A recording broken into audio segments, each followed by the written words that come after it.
Come on, don't make me do the double tap. Yo! Yo, yo, yo. Hello, hello, everybody. Hope you're doing well. Saturday. Play day, but not for philosophers, because every day is play day when you're working on philosophy. November 1st, 2025. Hope you're doing well as we sail into our 21st year as a philosophy show. 21st year. Yes, that's right. At the end of this year, finally, Free Domain can have a drink. Finally. So we're looking forward to that. All right. I have a topic. You know, sometimes you have a conversation so intense that you can't sleep. And I had a call yesterday. This was the Halloween show. And if you can struggle through my Tim Curry impression, you can get to a very interesting conversation after the What's the Worst Thing Philosophy's Ever Taught You, which is a conversation about certainty. And it was Chatus Interruptus, because we were just finally getting to the juicy stuff when, sadly, as we began examining the caller's history and emotional motivations for his radical skepticism, oh, what a shame.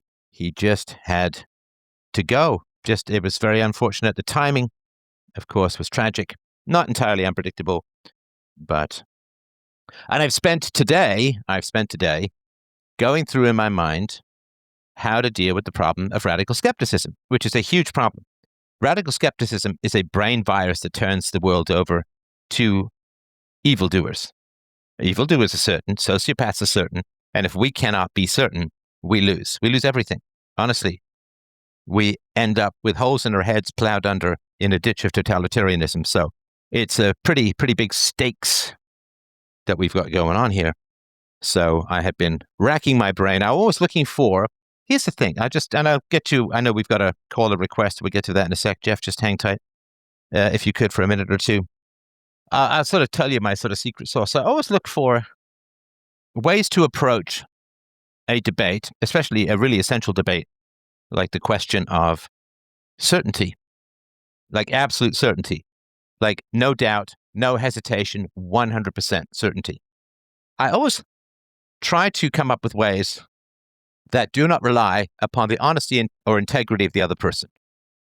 I always look for arguments that are not going to rely on the participation of the other person. And by that, I mean, I don't need something from them in order to prove it, right? So rape, theft, assault, and murder, UPB, I don't require someone to accept any particular principles in order to prove that these things can never be universally preferable behavior and so on.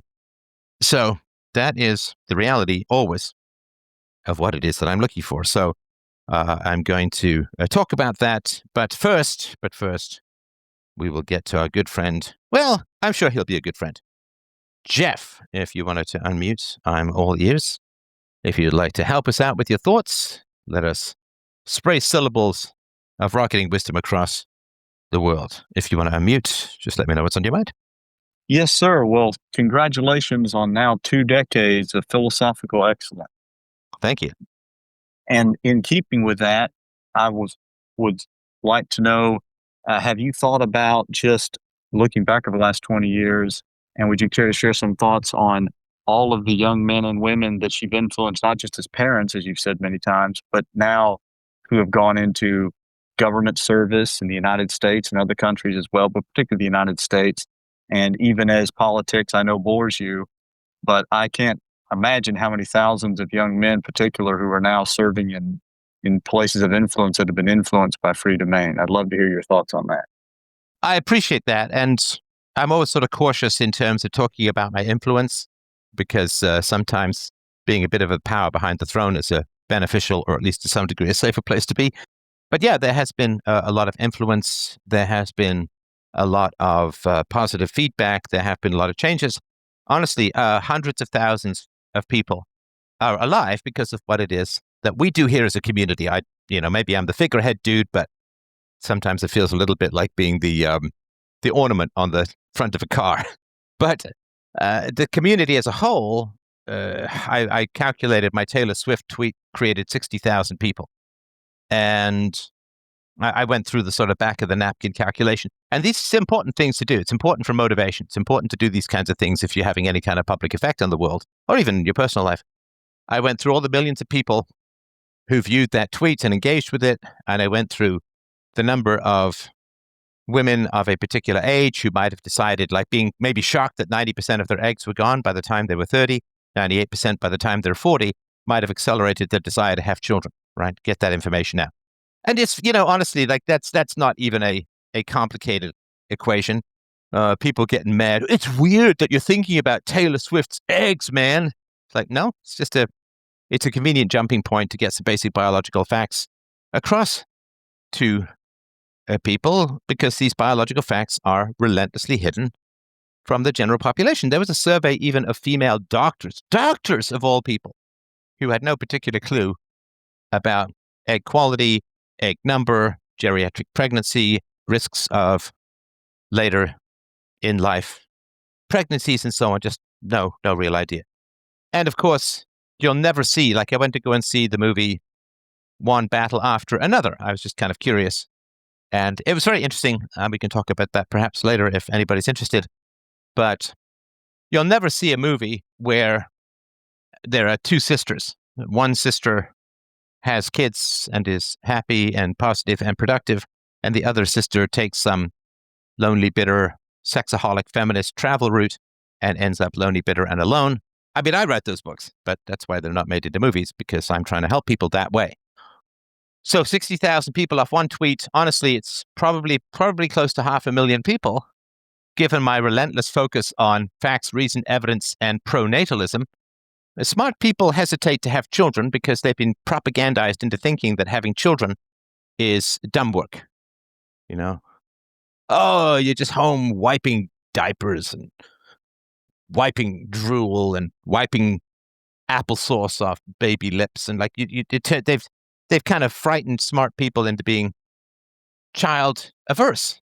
Oh, I'm going to create all of these beautiful, wonderful things with my immense intellect, and it's far beneath me, a brood mare. They do this particularly to women. You'll just be a brood mare pumping out children for the sake of the patriarchy. It's all this sort of. Now, of course, appealing to the vanity of intelligent people is a rich mining vein that never seems to run out. And I, of course, have worked very hard over the last couple of decades to really reverse that trend, to talk about how intelligent people are the people who need to have children most of all, because the genes are rare, absolutely essential for humanity, and we're the ones who get the most propaganda about doing all these other wonderful things with our glorious accidentally inherited brains, rather than the aforementioned broodmare wiping diapers, blah, blah, blah, blah, blah. So if I've got 60,000 babies off one tweet, I got to think over the course, probably close. I know that the numbers are creeping up, right? And I could do the back of the napkin calculations, but it's hundreds of thousands and probably closer to 1 million or so babies. And just sort of based upon my inbox and the ratio and all of the lovely pictures I get from people who are like, yeah, I decided to stop screwing around and start settling down. I had kids and blah, blah, blah, peacefully parenting and so on. So yeah, there's hundreds of thousands, probably close to 1 million. Could be more. It's really tough to know what the calculations are. I could probably figure it out with some sort of complicated methodology. But yeah, hundreds of thousands of smart kids. Again, everyone who listens to me, I put in the top 1% of intelligence. That's not some sort of praise for the audience thing, but that's just a simple fact that what we talk about here is complex. I try to put it in digestible forms, but it's complex and abstract a lot of times. So let's say that there are 750,000 or 1 million smarter kids in the world. Because, I'm telling you, the pictures that I get from families, it's not one kid, right? It's usually 3 or 4. A friend of mine has 5, another friend of mine has 6. So yeah, I think the relentless pronatalism, enthusiasm for parenting, tools of parenting, and, perhaps to some degree, I think maybe to a not insignificant degree, the shows I've done with my daughter, where we have a lot of fun and conversations back and forth and so on, I think has helped people to understand what a joy and pleasure parenting is, and the sort of view from the second half of life. The view from the second half of life has largely been hidden from people because they just want you focusing on the hedonism and the consumerism, right? I mean, the devil, when he wants to sell you all the cool stuff, right? Fame, money, sex, fortune, whatever. Right? So when the devil wants to sell you all the cool stuff, he'll give you the images of you climbing up the red carpet stairs, photography flashbulbs going all over the place, Sydney Sweeney on one arm and prime Megan Fox in another. I don't know. How old is she now? What, 40s? Anyway, plus satanic. But anyway, you've got the money, you've got the Bentley, you've got the fans, you've got the fame. So he's going to show you all the early parts of corruption. Of course, right? All the fun stuff. All the fun stuff. I mean, the Seth Rogen stoner movies, which are a vicious plight and cancer upon civilization, they always show like, hey, it's cool, man. It's fun. Don't be a nerd. Don't stay home and study. Go out, smoke, drink, party, blah, blah, blah. It's fun, man. Avoid your responsibilities. Be a man-child, blah, blah, blah, blah, blah, right?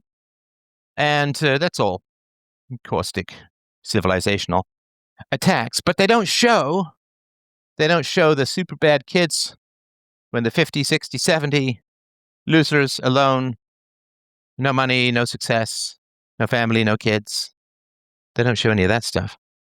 You know, like the Judd Apatow freaks and geeks stuff. They don't show the losers later on. And so the devil, he'll show you all the fun stuff, all the stuff that you get. He won't show you the price. So the devil doesn't sell you all this cool fun stuff by showing you being dragged down screaming to an eternity of torment at the end of your life, or you being old and lonely and bitter and isolated and unloved and uncared for and desperate, so desperate for human contact, you'll pretend to have an ache in your shoulder just so the doctor will touch you for 10 seconds. So by showing the second half of life, because I was really influenced by Carl Jung when I was younger, obviously to some degree still am. But Carl Jung said that, you know, the purpose of the first half of your life is to prepare for the second half of your life. And there's real truth in that. Right? The second half of your life is determined by the health choices you make in the first half of your life. The happiness of the second half of your life is determined by the degree to which you're willing to delay gratification in the first half of your life. Are you willing to do the difficult things? Eat well, exercise, don't sleep around, find someone to love, get settled, do something of productivity and utility in the world, hopefully of virtue as well. And just about everything you can do with some level of virtue. Have some kids, get rid of toxic relationships, bring good people closer to you. So the second half of your life is determined by the first half of your life, and the devil hides the second half of your life from you and just shows you all the cool stuff from the first part of your life, like the Justin Bieber thing, right? Hey, you get all of these cool concerts and you're going to be rich and famous and paparazzi and all that, screaming fans. They don't show what happened over the weekends at the rappers' houses, which I assume was about as bad as could be imagined. And they don't show all of that stuff that comes afterwards. And you start with baby, baby, baby, oh. And then you get to the midpoint of I'm so fucking lonely, which was a song that came out a couple of years ago. So by showing the second half of life, I've helped people organize and plan for the second half by making better decisions in the first part of their life. So I've been very happy about that, very pleased and proud about that. And of course, of the 750,000 to 1 million plus people in the world as the result of this philosophy show, who knows what some of them are capable of doing. I mean, all of them are capable of doing great things. If they've been raised peacefully parented, then they're all capable of doing wonderful and great things, and certainly, almost certainly will. But there also may be that world-changing special spark of a human being somewhere in there that is going to grow to some sort of pride, pinnacle, and prominence and do some truly amazing things that I am unable to do, or perhaps even unwilling to do. Who knows? So I think as far as philosophy goes, it's the greatest creation of good and life in the history of philosophy from a single philosopher. Now, again, a lot of this has to do with the technology, and a lot of it has to do with you as the great audience listening, sharing, and participating. Some of it has to do with my choices. A lot of it has to do with the fabulous hardware I accidentally inherited from 4 billion years of evolution. I think that they're going to look at my brain after I'm dead and see a bigger language and reasoning center than Einstein's spatial reasoning center. But we'll see. Well, I won't see. I won't see much of anything at that point, but others will see, hopefully. And maybe that'll give me some credibility after death when they carve apart this rabbit syllable engine of fire-spitting reason characterized by what goes on between my ears. So yeah, it's been a hell of a journey. It's been very exciting, and my goal at the end of all of this, however long that is, and of course I'm much closer to the end than the beginning. I'm going to be 60 next year, right? So if I get another quarter century, I think that's pretty good.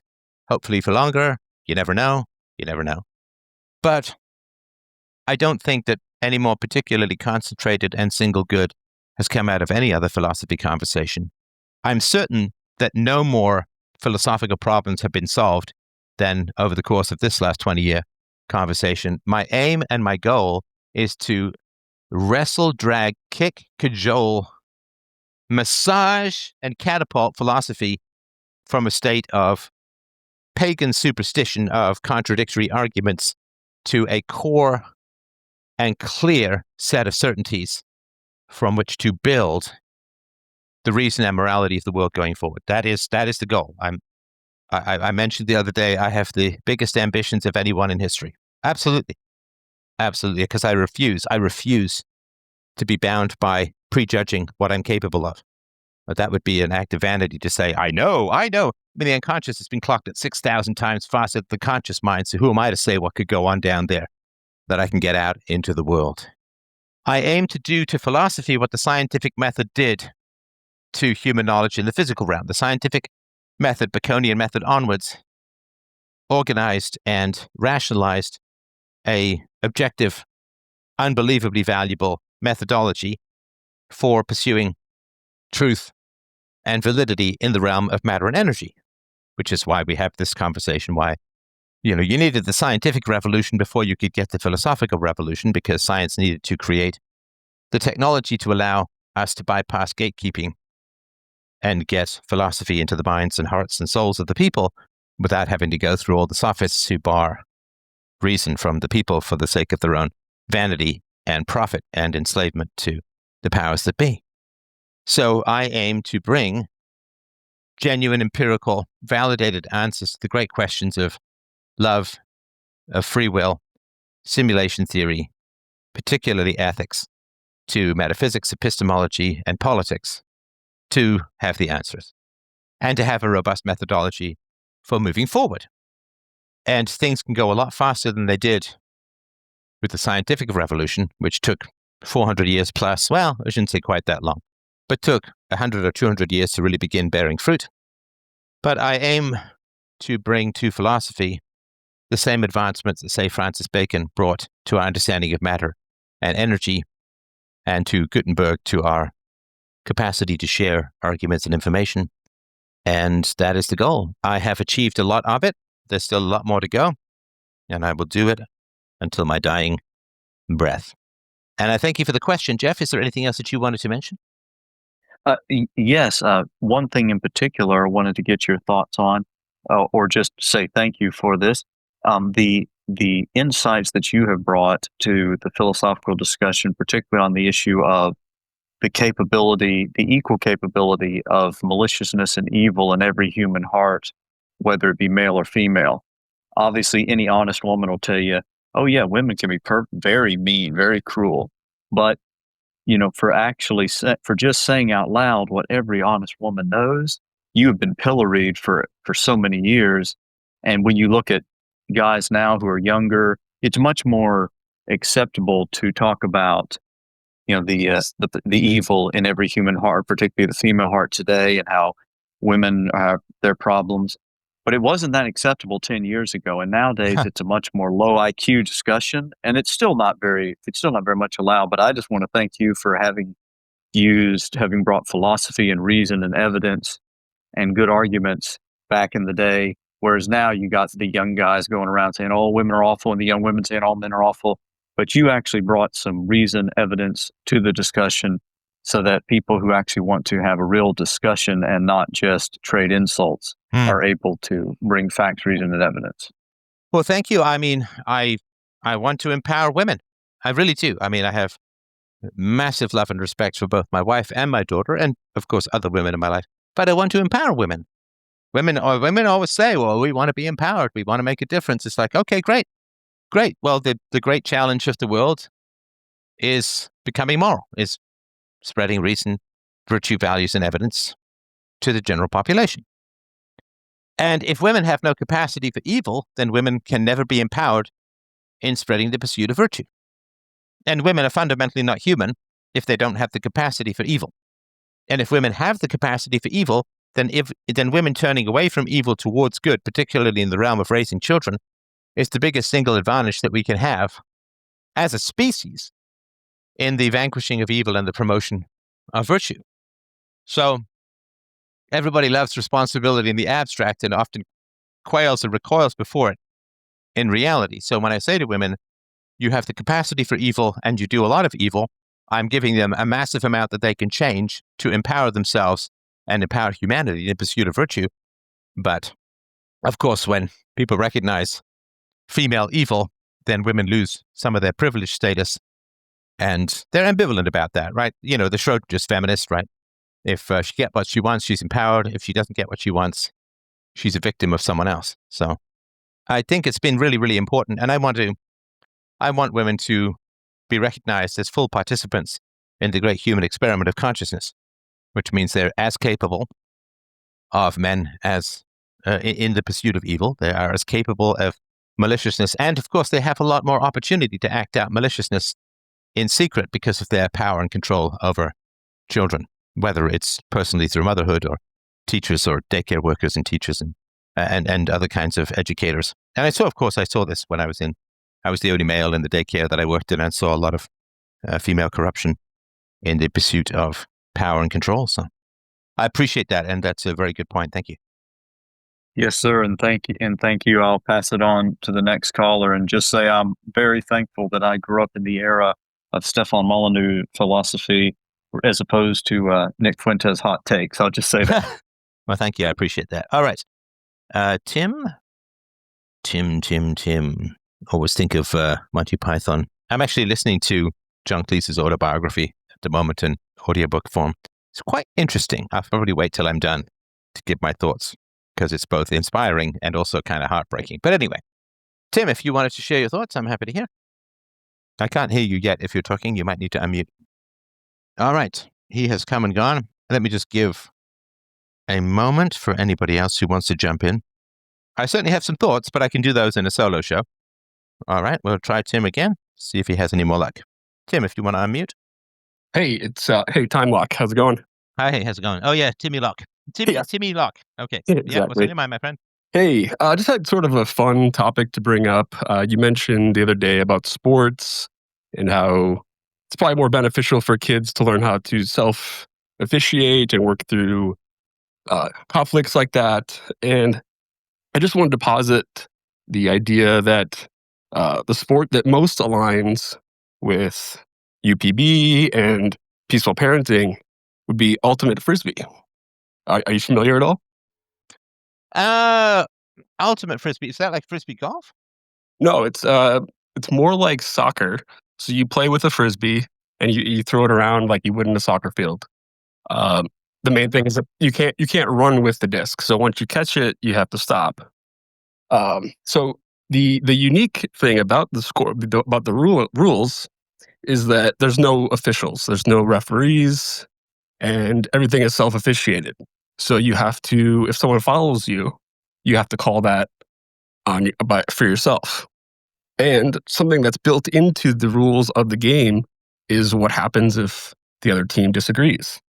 So let's say if someone follows me and I call it, the other team can contest that. And then there's two different outcomes based on whether the call was contested or not. So I think it's just, it's a newer game. So it's kind of came out of sort of the hippie culture, to be honest. But so it has more of an egalitarian kind of scoring and ruling system. And then there's also some social peer pressure in that you can actually call what's called a spirit foul on someone.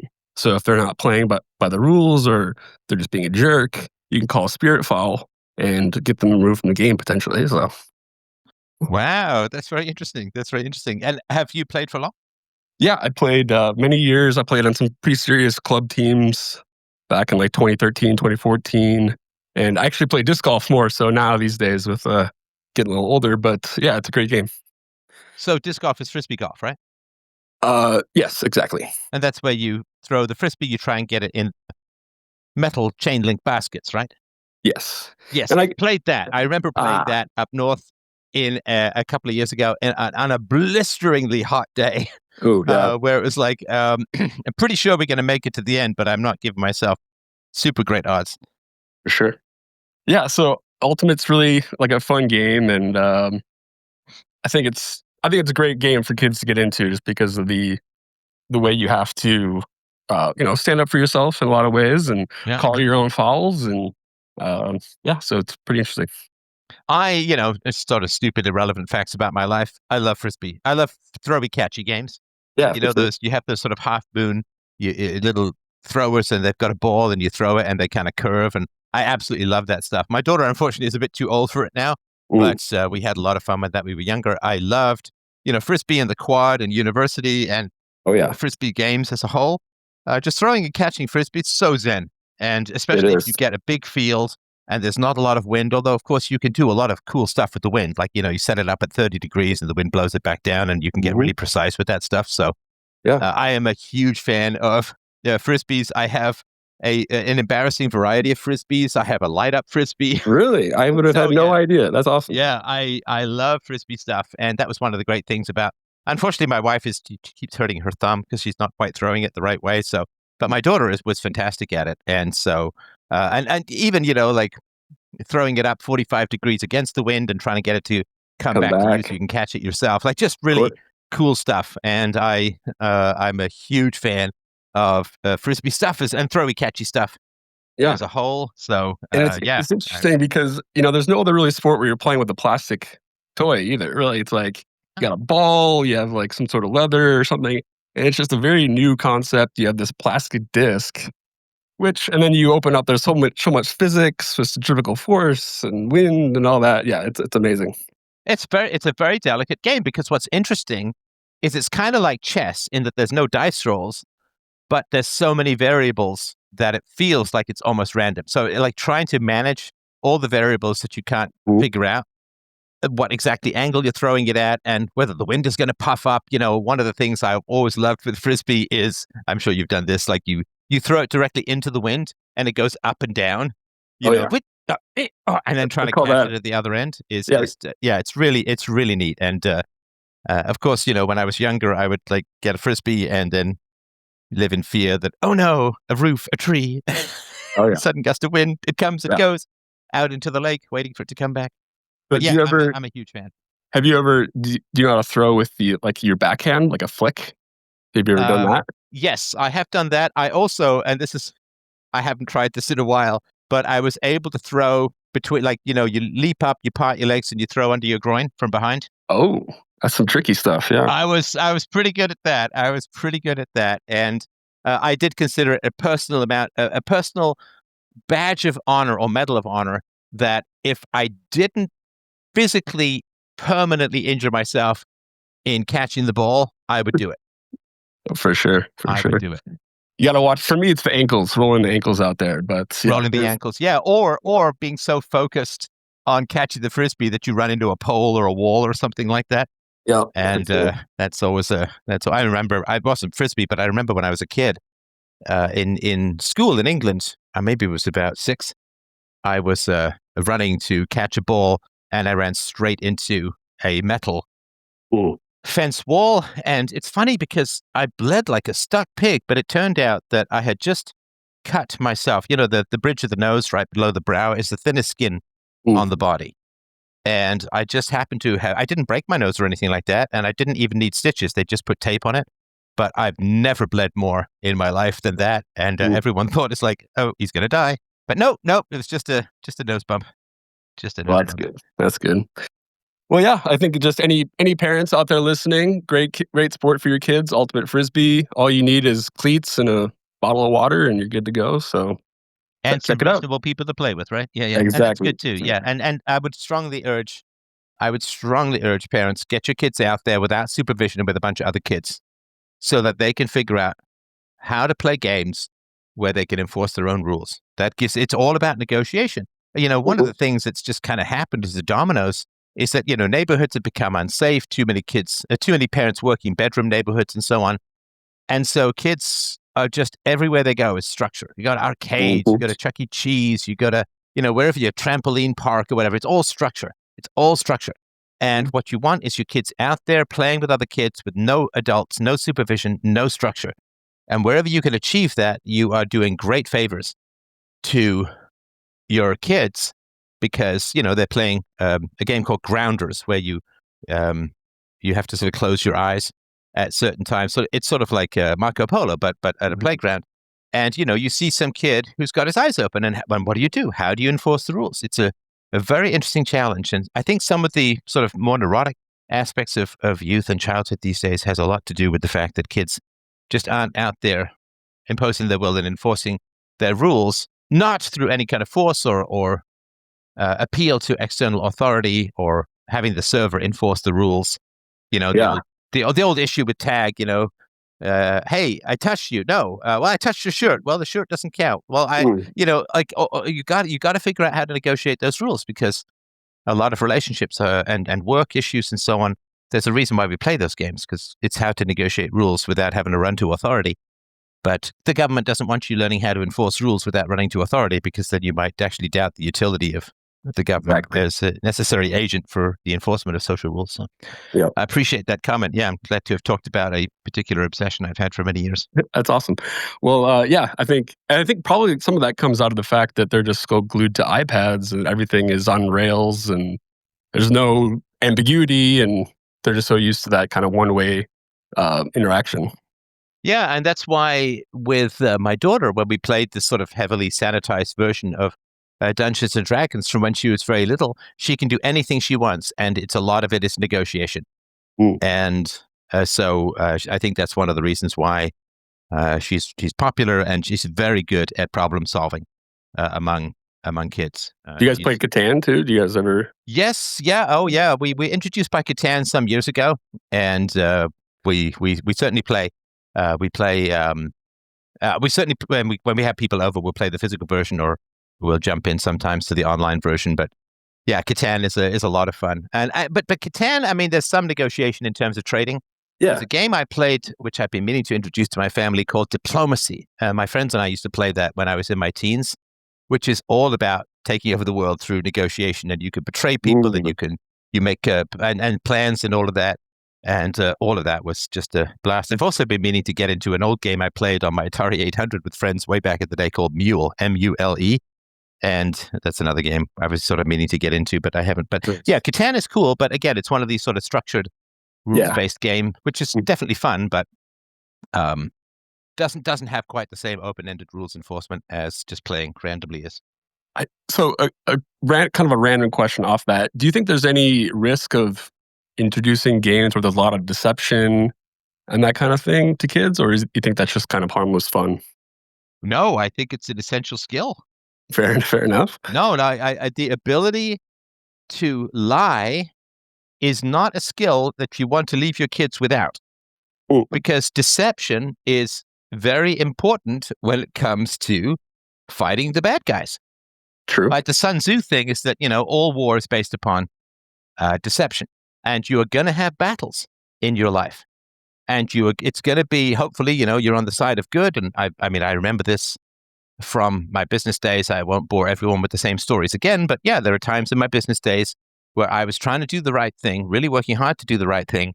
And there were, even within the same organization, there were bad people in the way. Mm-hmm. And sometimes I had to be friendly towards them while undermining them behind their back.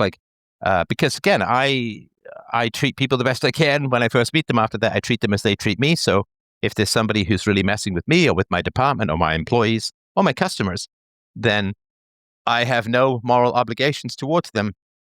And I will do my very best to have good triumph. So I think the ability to be able to deceive others is an essential part of the battle between good and evil. I mean, can you imagine?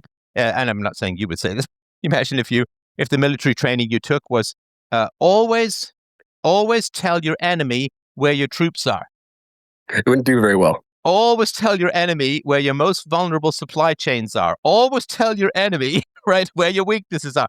I mean, no, when in war, you appear to be weak when you're strong. You appear to be strong when you're weak, and it's, the fog of war and deception and all of that. And of course, a lot of that has been obviated by satellites and drones and so on. But no, I not only do I not think it's harmful for kids to learn the arts of manipulation and deception, I think it's essential, because otherwise you really are sending them out unarmed. Like, you teach your kids how to fight physically, not because you want them to be bullies, but because somebody might try to mess with them physically, and they need to know those dark arts in a way.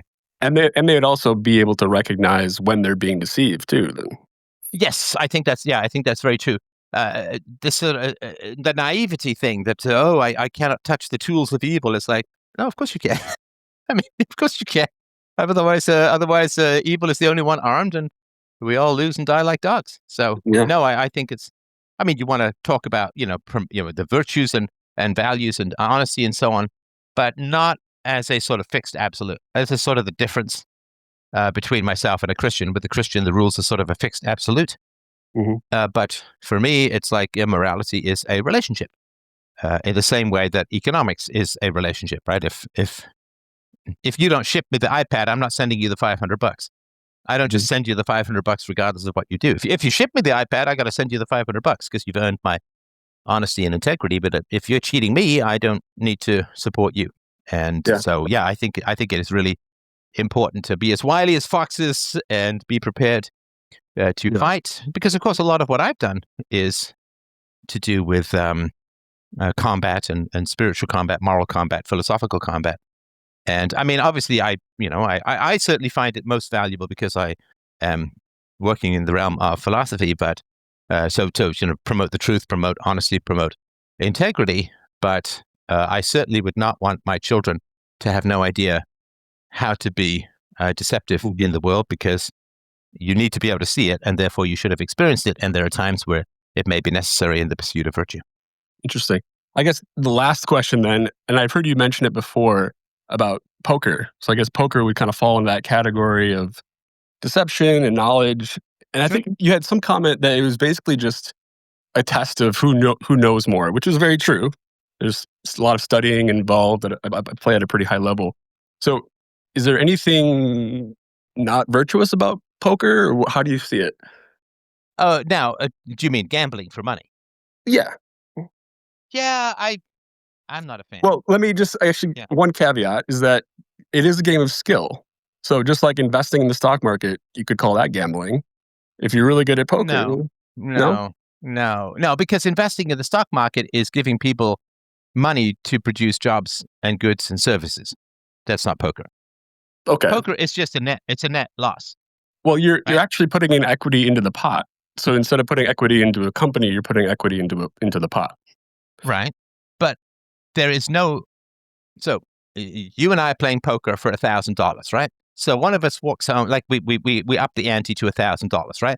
So one of us has $1,000 at the end, and the other guy doesn't, right? Right. So what beneficial economic activity has occurred? None. It's a completely lack of any kind of value like that. Now, that's not the end of the world, obviously. I mean, it's not like everything you do has to be a net economic value. But in this one, you could say, well, gee, you bought the cards, somebody bought the table, you need electricity for the fans, or whatever, like you need, right? Somebody's got to bring you the drinks.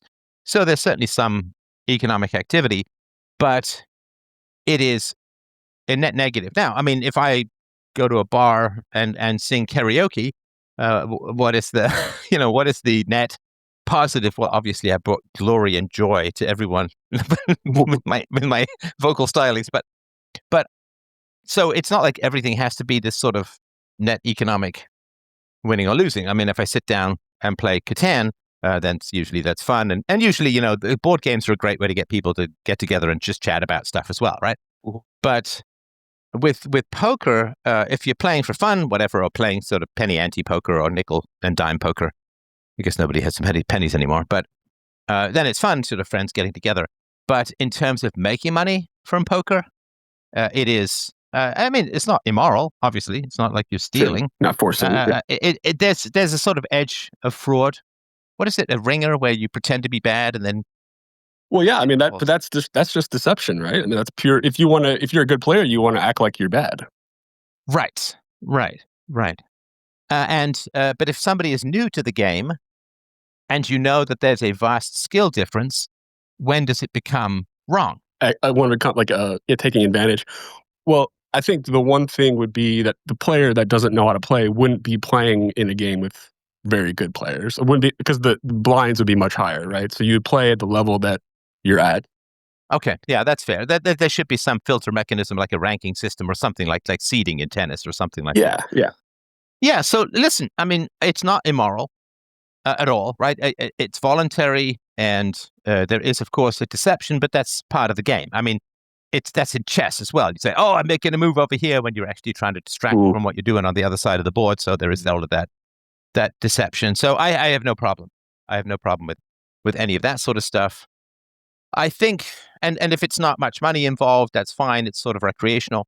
I suppose the issue is, when it comes to, if that's how you make a living, again, not immoral, but I don't know that it is a very satisfying or ennobling or good way to make a living, if that makes sense. It does. I would say that I'm pretty good friends with a few professional poker players, and for them, it's a vehicle for self-improvement. So getting up every day, studying, being on top of your health, your sleep, because all of that is building to improve their poker game. Okay, and at the end of their life, what have they built? Well, they do others. They invest in other companies. No, I'm talking about the game, not the periphery. The game. I'm talking about the game. What have they done to add to the good of the world through the poker? Because we're just talking about poker, right? I'm not talking about, I take my winnings and give to charity. That's a different matter, right? But the game. My concern is that at the end of the life, you've flipped a bunch of cards over, you've studied a bunch of stuff, you've taken money from players who are not taken, but you've won money from players less competent than yourself or whatever it is. Mm-hmm. And you look back at the end of your life, and what have you, like, in terms of just the poker, right? Let's say that's your job, right? So you look back at the end of your life, and you've made some money, you played some card games, and what have you, other than the money, right? I would agree. Yeah, I agree. It's pretty nihilistic, but you could say the same thing about professional sports too, right? Yeah. I have a whole issue with professional sports as well. Sure. Which poker doesn't suffer from, by the by, right? Right. So poker is not subsidized by force or the taxpayer. Exactly. I don't think so, right? Unless it's because it's some native casino benefit because of some treaty. But as you know, the sports are massively subsidized. The stadiums are massively subsidized. And at the high school sports is subsidized by taxpayers. At the university level, it's subsidized. It's subsidized by student fees and so on. So and it's funny, because I love sports. I love playing sports, but I can't stand watching sports for the most part. I think I've watched like three games of sports my whole life. I think in the '92 I watched the Blue Jays. Yeah. And I was actually out with my wife the other night when the Blue Jays were playing, and there was a sort of TV, and I like every half an hour I looked up, and she's like, "Oh, they're 2 ahead," and it's like, okay, whatever. So it doesn't particularly interest me, because a life spent watching sports is wasted, right? All of that time is largely wasted. And if you're playing sports, then that's good, right? Because you camaraderie and skills and health and all that kind of stuff. So I think poker is certainly better than sports. Now, if you're a professional sports player, I don't know that it's the most noble way to spend your life. If you are inspiring other people to play sports and exercise and be healthy, but you look at your average sports fan, they look like a pear-shaped butterball, right? So I don't know that that's particularly happening. And then you can't have great sports like Ultimate Frisbee can't compete with the ultra subsidized mega stadium. So we're stuck in this like archaic, bred in circus. Yeah, yeah. And I think if I was like some super sports guy, I never know, and I probably will never know, but I never know what goes on deep down in people's conscience, right? So if you're some big sports guy and you look back on your career and you say, okay, well, I made a bunch of money. Basically, I'm throwing, catching, bouncing balls or whatever it is. So I made a bunch of money. Okay, whatever, right? But I wonder if you say, okay, but what real good have I given to society? And I think that for all but, the real sociopathic among us, I think that's a question that cooks on the back burners. What good am I adding to society? Now, when I was an entrepreneur, I was fortunate to be in a field which I was adding real good, like helping companies pollute less and so on. And also I was hiring and mentoring a whole bunch of people some of whom have gone on to some considerable success in the business world. And obviously that's a lot to do with their talents, but probably a little bit to do with my mentoring as well. So, did some real good in the world. This was sort of the Jay Leno speech that he gave about, how happy he is that his show has helped hundreds of people be able to raise their families and pay their bills and all of that kind of stuff. And laughter is a positive thing. Comedians obviously releasing the oxytocin and the happy joy hormones, and often they are puncturing sacred cows and getting people to be less frightened of speaking about controversial issues and so on. Mm-hmm. And the playfulness that reminds people to have fun in the world. So I think comedians are doing that kind of good. But with sports, I wonder. I mean, you're heavily subsidized. You're forcing people to pay for your salary, even when they don't want to. And the other thing, of course, is that I wonder if down in the back of your mind, you're saying, well, I took a lot of time away from people's family time in a way. True. Right? I mean, the sort of the cliche of like, well, it's Sunday afternoon and my dad's going to be watching football for the next 4 hours rather than playing with his kids. I don't know. I don't know if that kicks in the back of people's minds or not. Most people that I've talked to over the years, and some of them have been, of course, shows here, but a lot of people that I've talked to, when I start picking around sort of the basis of their minds, there's a lot of real steamy conscience activity going on down there. And I don't know if that happens with sports people. I'm so sorry. I'm rambling along and you had something that you wanted to mention. Go ahead. No, I was just going to say, I don't think it probably comes up at all. I would imagine these professional athletes think they're a gift to humanity just existing, and that their talents being on display are just a flourishment of humanity. I don't think they see it like that at all. So. Well, okay. So you said two things there, right? So, and it's very interesting, right? So one thing you said was it comes up. And now I didn't say that it said, is it cooking on the back burner? Is it somewhere down at the bottom, right? So that I don't know, right? So does it come up occasionally? I can't remember. There was I think he was a black NBA player who basically walked away from fame because he wanted to pursue yoga and Zen and meditation and all this, because he said fame is terrible. And so, I mean, for a few people, it does seem, but just because it doesn't kick up in people's minds doesn't mean it's not having an effect. Sure. Right. So it's like the people who take a bunch of government money, they don't sit there and say, oh, I'm forcing people to pay for my lifestyle and so on. But does the conscience operate independently? The subconscious, I guess you're saying, right? No, the conscience, not the conscious. Sorry, the conscience. Okay. Right. So the conscience, which compares your empirical actions to the good. Mm-hmm. Like, and the good, there's some subjectivity in the good, but not total subjectivity in the good. So if, like, let's say, for instance, take the example of Henry Fonda, the actor. So Henry Fonda was a sort of very sensitive and deep actor, but apparently, according to his children, completely cold-hearted at home. So with Henry Fonda, I think his last movie was something I watched as a kid, On Golden Pond, with Audrey Hepburn. No, man, we just suck face. Anyway, lost me on that one, but I'll roll with it. Sorry, that's way old. Yeah, I just remember the boat crashing into the edge of the water. Okay, so he pursued professional success at the expense of his children. I guess Peter Fonda was one of them. He was in some movie about bees, and of course he was with Dennis Hopper in Easy Rider and some Peter Fonda, and then Jane Fonda, his daughter, who became very enamored of totalitarian communist regimes pretty much all over the world.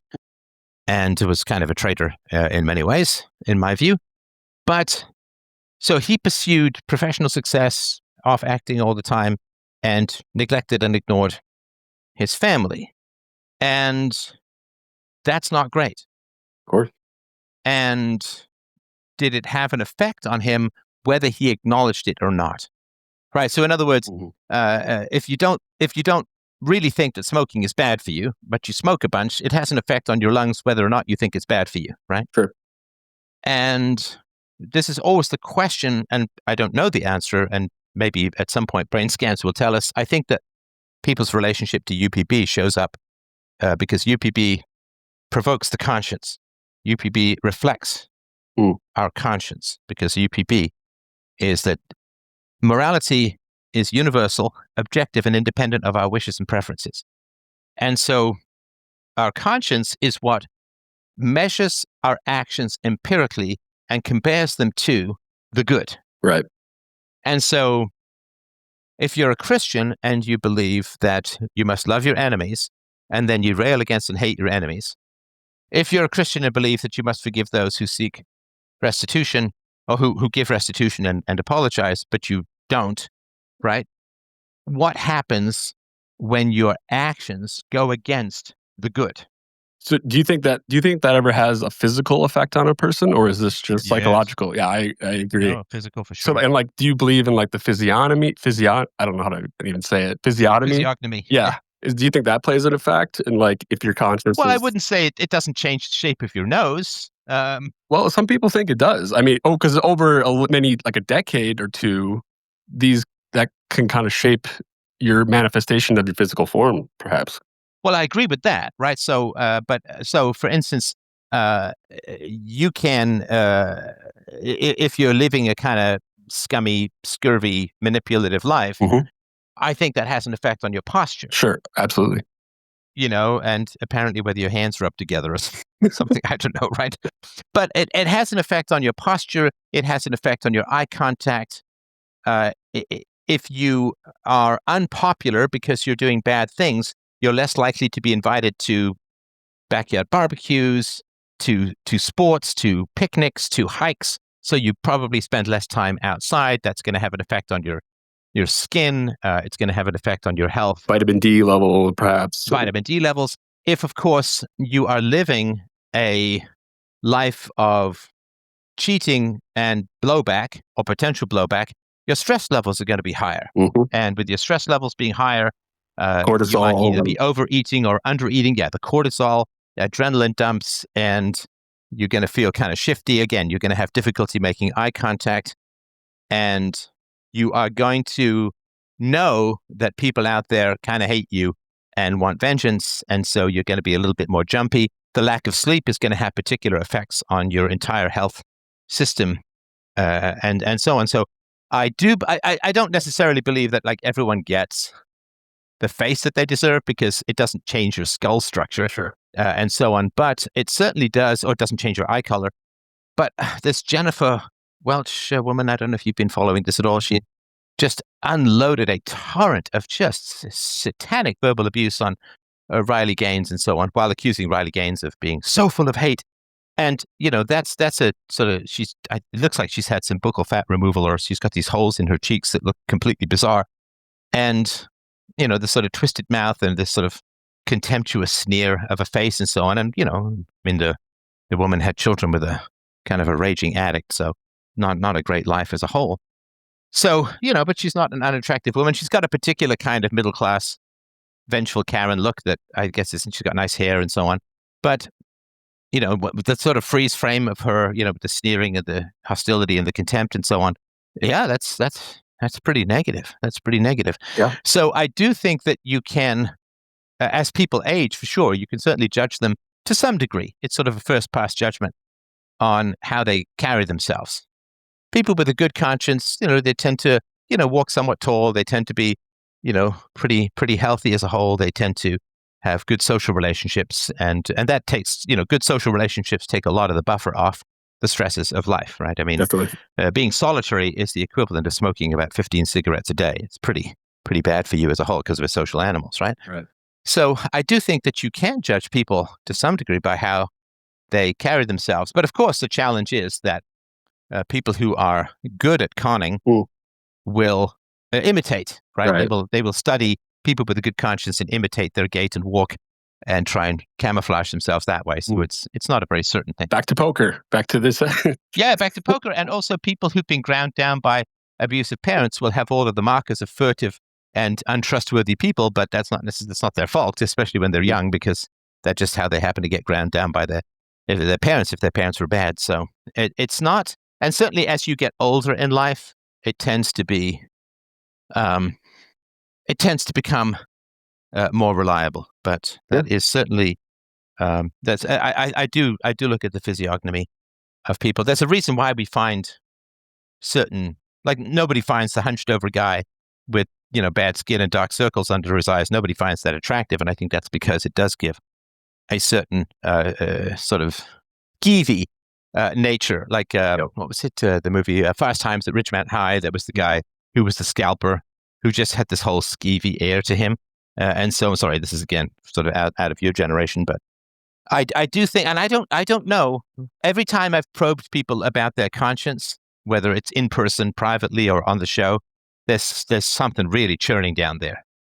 And this, of course, is the Christian idea that your conscience is implanted in you by God and cannot be removed by yourself or the devil or a surgeon or anything like that. That your conscience is constantly measuring your actions against your claims. And the more you lie to people, the more you deceive people. And I don't mean in sort of some defensive manner, but the more your conscience will plague you and the less happy you will be. But the negative effects tend to show up over time. It's like the third drink you have doesn't give you cirrhosis of the liver, but eventually, or like the third cigarette doesn't usually give you lung cancer, but it does, the damage does accumulate over time. And there are people who do seem to be somewhat immune from a conscience, like the real sociopaths, but they never have any satisfying relationships at all. They have the same relationships with people as you have with your NPC characters in Skyrim, right? There's no relationship at all. Yep. And so they may not accrue negative effects, but that's because they never have any positive effects to begin with. Very interesting. Well, appreciate the chat, and always went a little deeper than I expected, so I appreciate it. I appreciate that, and thank you for the great questions. Always interesting. And let's go with Xgengo, trademark. If you want to unmute, happy to hear your thoughts. Going once. Hey, is this me? Yes, it is you. Hey, so thanks for bringing me up. I like the title today, How to Murder Uncertainty. We didn't quite get there, but I'm happy to have the topic, but it may be a solo show, but go ahead. Yeah, well, maybe my question topic will lead us there. So the 1st of November, one of the big headlines is the end of SNAP benefits, which is a food assistance program in the United States.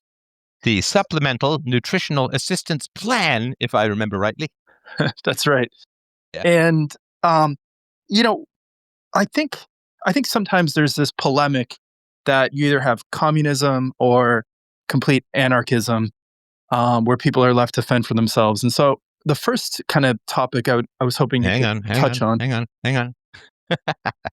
So you're throwing a bunch of definitions out there that I would have some challenges to begin with, just so you know. Sure. Which part of that, maybe the word polemic or those two words? No, just help me understand what you mean where you say we either have full communism or anarchism where people are left to fend for themselves. Now, what do you mean by fend for themselves? Well, that's where I think SNAP fits in. And I was hoping... No. What did I just ask for? Sorry to be annoying. What did I just ask for? I asked, what do you mean by fend for yourselves? That's independent of the SNAP discussion. Feeding ourselves rather than relying on the people around us, a system of well, listen, that's an interesting nuance, and that's kind of exactly the point I was trying to make, is what point of this spectrum do you fall on where, I understand. Okay, hang on. You're skipping away. I still need the definition. What do you mean by fending for yourself? Being self-sufficient, relying on ourselves to feed ourselves. rather than relying on the people around us to provide us with food. And SNAP is a program where the Okay, society hang on. around So us no, gives hang us on. food. I don't want to get to SNAP. I will get there, but I just want to Okay. make sure I understand. Okay. So let's take a man with a wife and 2 children. And his wife is a stay-at-home mom who homeschool their kids, right? Let's just make that a scenario, right? It's not uncommon in America or other places where homeschooling is allowed, right? Now, is the woman fending for her? His wife, the mother of his children. Is she fending for herself? Okay, so we're starting at the point of we find this group of 4 people.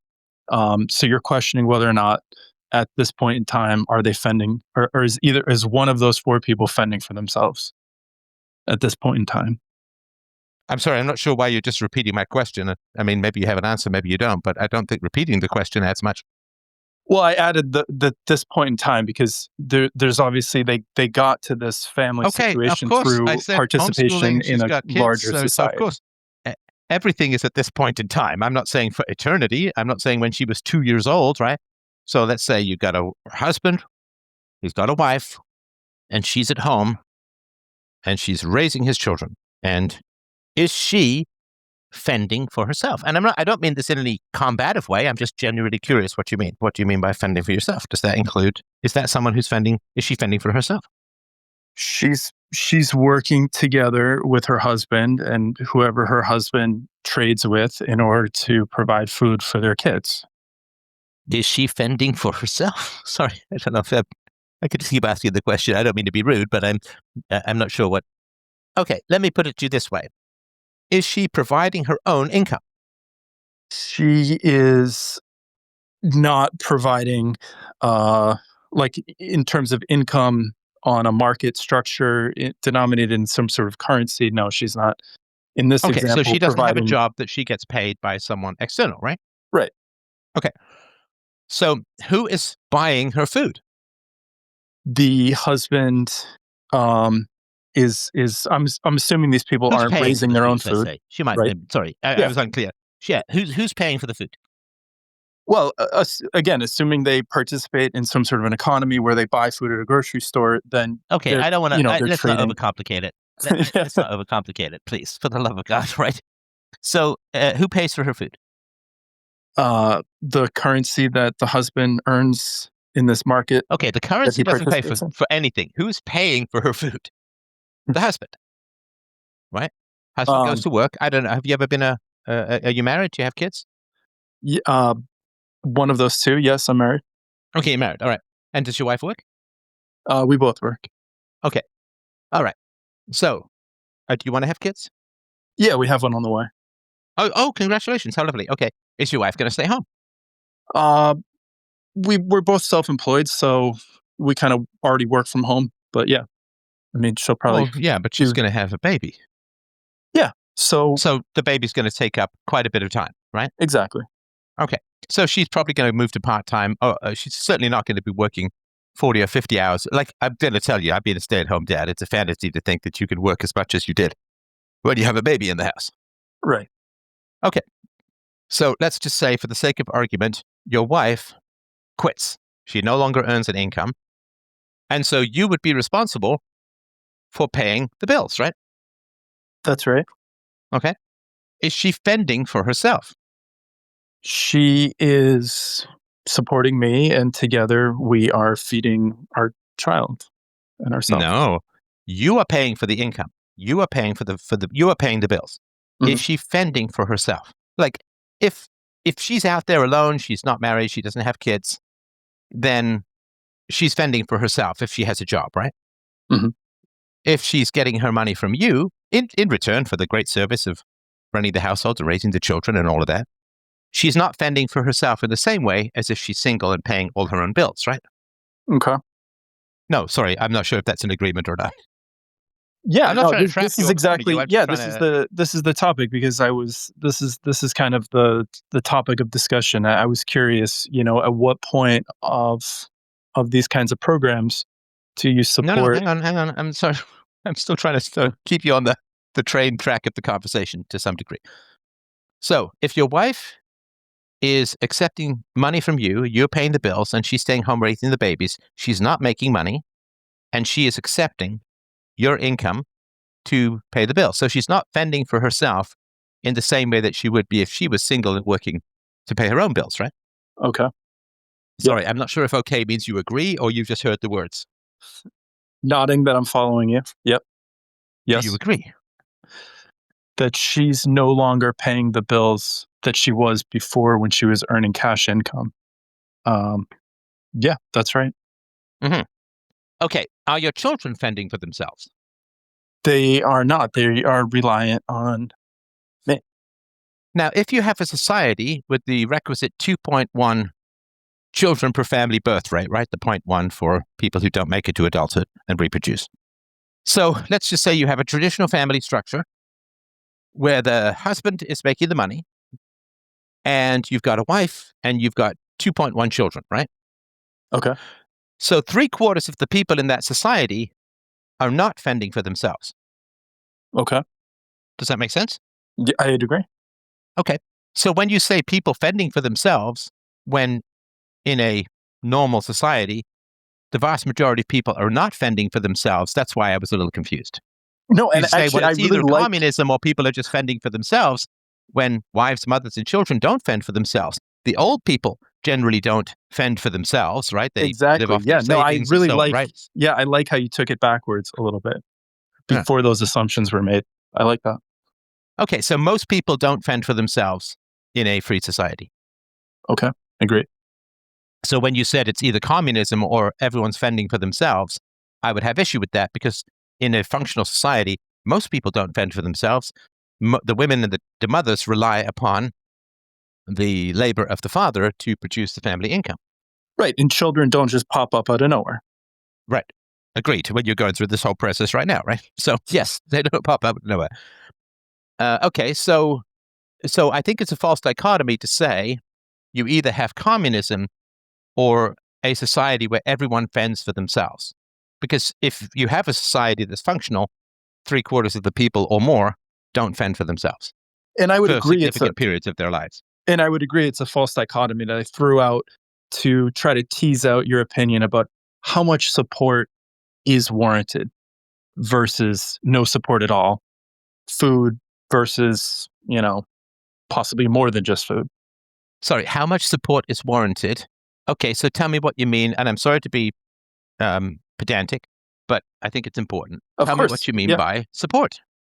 Well, food, is provided to people that apparently don't have enough food.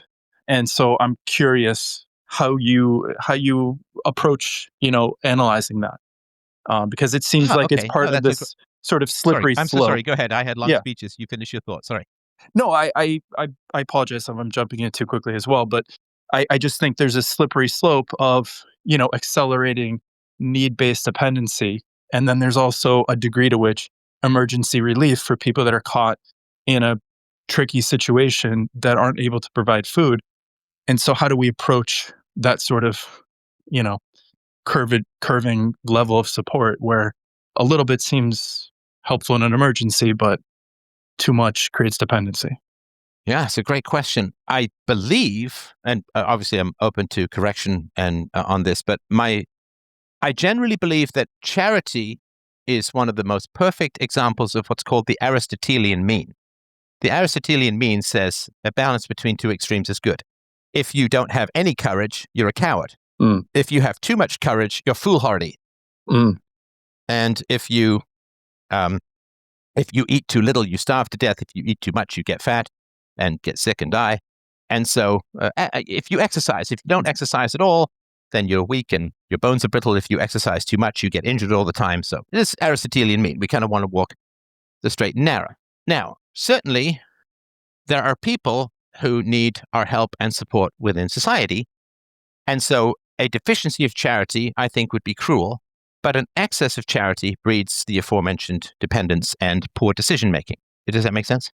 Yeah, and that's a new word for me. The Aristotelian mean is new to me, so that gives me something for further, research. So thanks. Right. I mean, it's in terms of confidence. You don't want too little confidence, otherwise you're kind of paralyzed with self-doubt.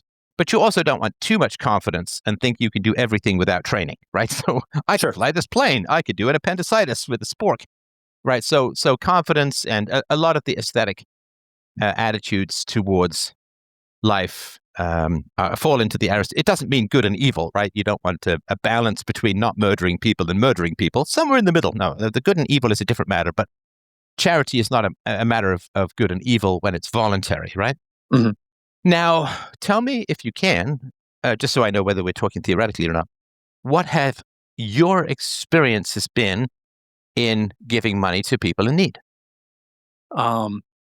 Well, usually it's of the hands-on nature rather than just, sort of cash. And usually it's the sort of the mentorship roles. I've had my own business for about 15 years. So usually it's an opportunity to work with people and lead by example. So generally, I wouldn't say that mentorship is in the same category as charity. Okay, fair. Because it's not, we're talking about SNAP, right? Yeah. That's neediness to the point where people might be sick and die without the help. But that's not, mentorship is a nice thing, that kind of benevolent coaching, but you also get a benefit from that in your business, right? And intrinsically, it's part of my human nature. So I'm talking about when you have seen somebody in significant need and have transferred resources to them where you don't get any particular benefit, material benefit yourself. So the charity is, maybe you have had these experiences, maybe you haven't, but I'm just kind of curious if we're dealing with theory or we're dealing with things that you have practiced. In this instance, some moral test, because I'm sure there's lots of good that you do in the world outside of direct charity. But I'm just kind of wondering if you have transferred resources to poor people and how that's gone. Yeah, I'm thinking like there was a charity that I donated to that builds low-cost wheelchairs for people that are victims of landmines. That was like a cash donation program. And I'm sorry to be annoying. I'm talking personally. Yeah. Okay. So like you lent your brother-in-law during some COVID, money because he needed to go for a job interview.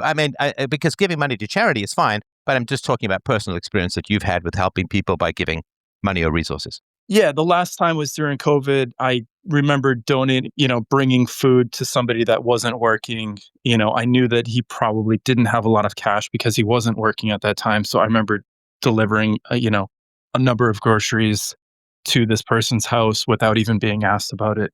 Just showing up and making sure that they definitely had enough food. What's the rough dollar value of what you donated? Probably less than $75. Just letting them know that if they needed more, they knew how to reach me. Okay. Anything else? That's kind of the most immediate example, but yeah, that's kind of the most recent thing I can think of in the context. So you don't care about it that much, right? Okay, fair enough. No, it's not a criticism. I'm just looking empirically, right? If over the course of your life, you must be in your 30s or 40s if you've had a business for 15 years, and you can remember giving $75 worth of stuff to someone. Yeah, I generally assume that people are kind of responsible for themselves, and the people that I've created, are going to be my domain of responsibility for the first few decades of their lives. But yeah, generally for strangers. Sorry to interrupt, but then I have a question, which is if you don't find it that important, why are we talking about it? I'm not trying to be hostile. I'm curious. Like if it doesn't matter to you, like to the point, like $75 over the course of your life, why are we talking about something that doesn't really matter to you? Okay, good. Yeah, no, this is a great transition because I did have a second part to that question, which I think is why I thought about it more explicitly. And a third part that actually I think brings it all home for me personally. The second part is that I think this matters to me because there's this concept of social contract.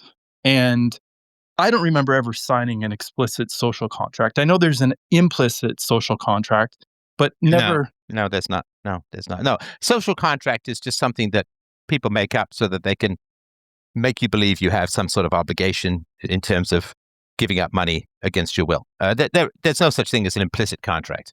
There's no such thing as a social contract. I understand that it's a concept that's bandied about, but it's just a compliance thing. Well, I think there is an implicit one, which is, society gaslighting us that there is one implicitly, but you're right that there is no explicit social construct. No, and there's no implicit social contract.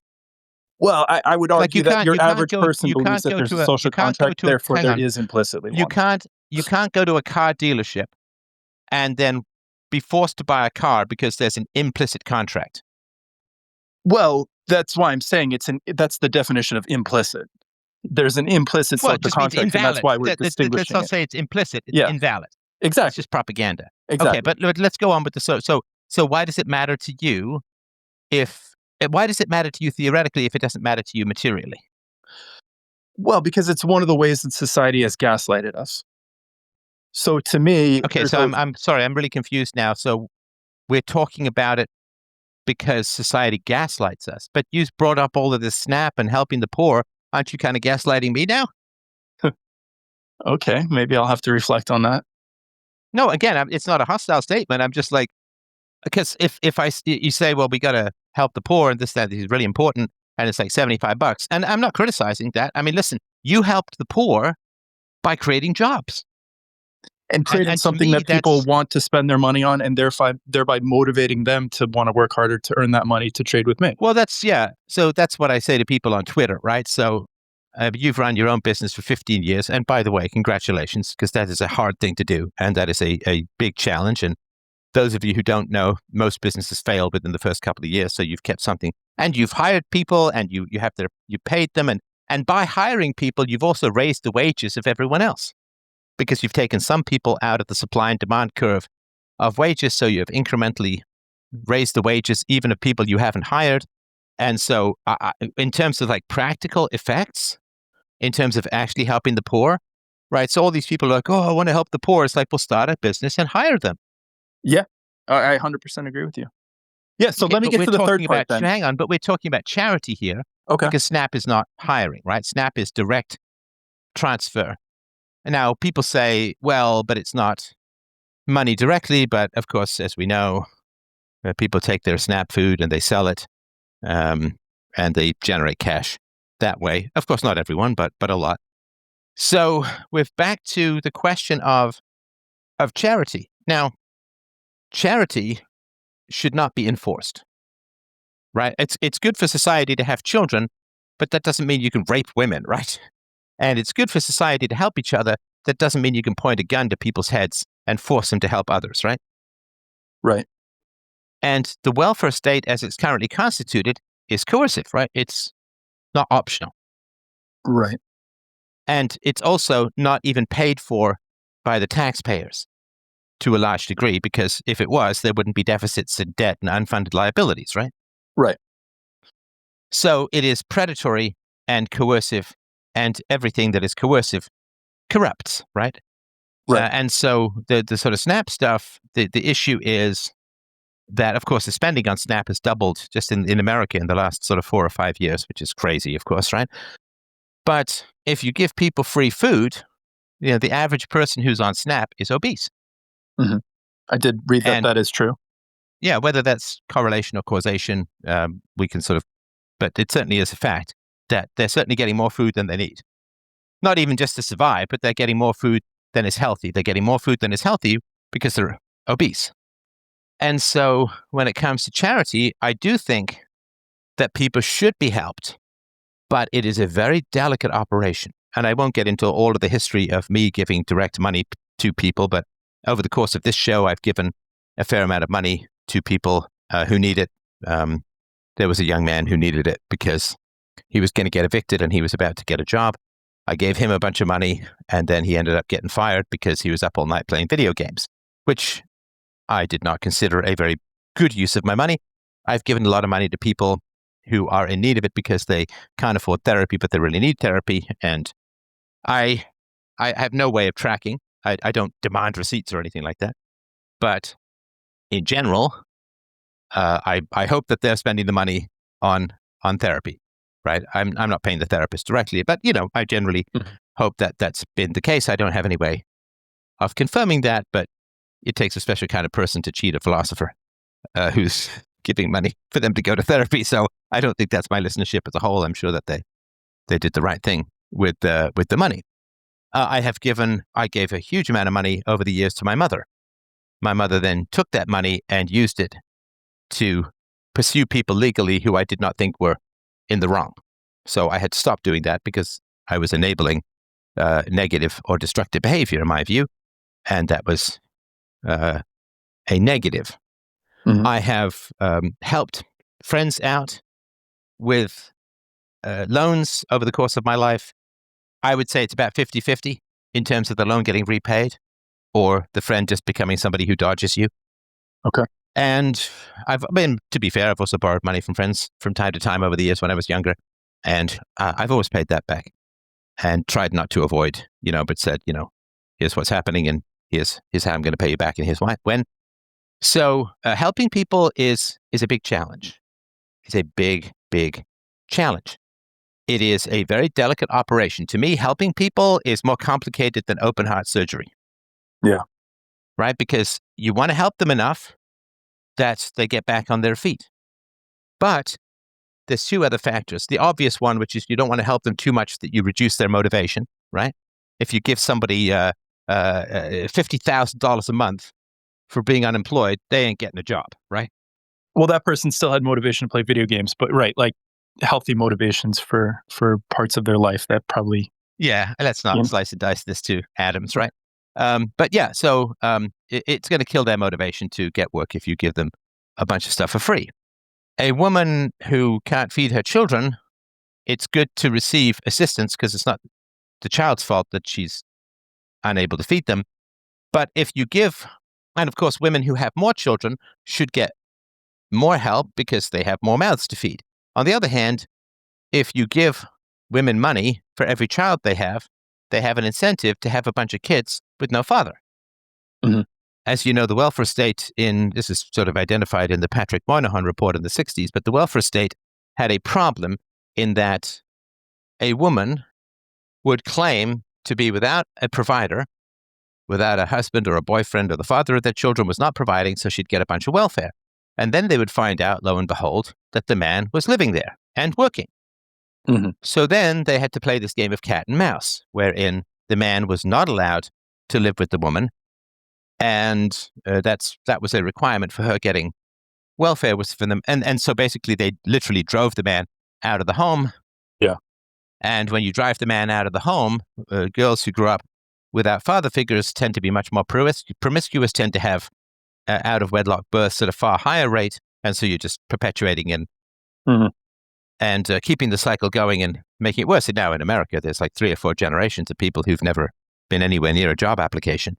And they fundamentally have no skills left with which to, it's like if you're a bunch of farmers and then there's 3 or 4 generations of people who've never seen a farm, you can't just ask them to go be farmers again, right? Because they don't know how the hell to do it, right? Yeah. So you want to help people enough that they don't end up in a bad way, but you don't want to help them to the point where they end up taking that help for granted and having their motivations reduced. You want to help women who have a bunch of kids, but you don't want her to have a bunch of kids in order to get money. So these are, big, complicated, challenging situations. And of course, there's absolutely no way governments can do it. Governments cannot solve these problems. Governments have no interest in solving these problems.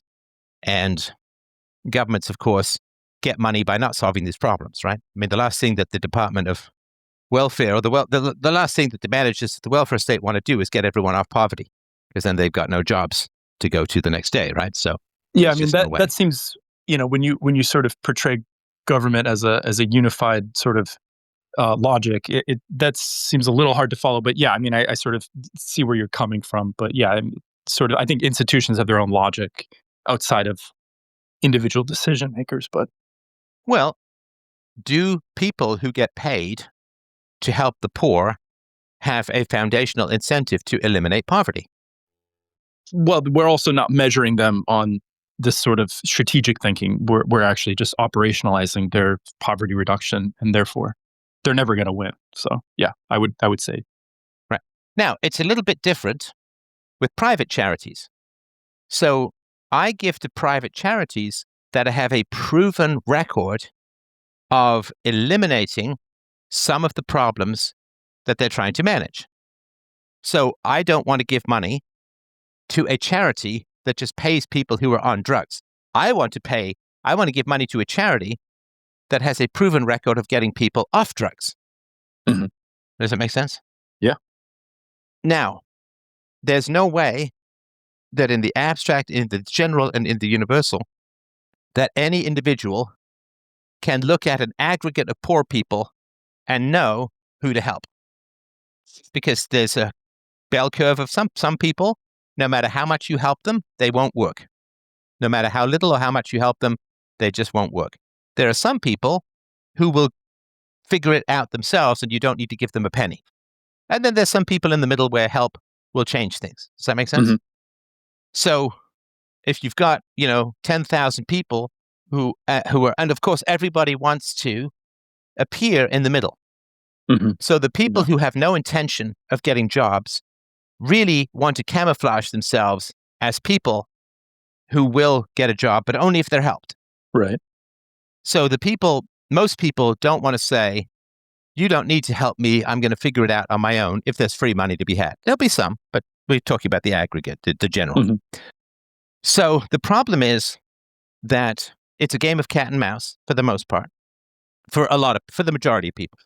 So the majority of people want to put themselves in that sweet spot, right? You know the concept of triage, right? So triage, just for those who don't, right? Talking to the world. So the concept of triage is if you're in an ER and there's been a terrible bus crash, right? You get 30 people coming in, you do your triage. There are people who are going to die no matter what you do, and you give them over to the priest. There are people who are going to survive for a couple of hours without much intervention, and so you hand those over to the nurses. And then there's a number of people right in the middle of the bell curve who are going to die without immediate skilled intervention. Does that make sense? Yeah. So don't try and help the people you can't help. The people who can wait to get your help, don't deal with them. Just deal with the people who need your help immediately.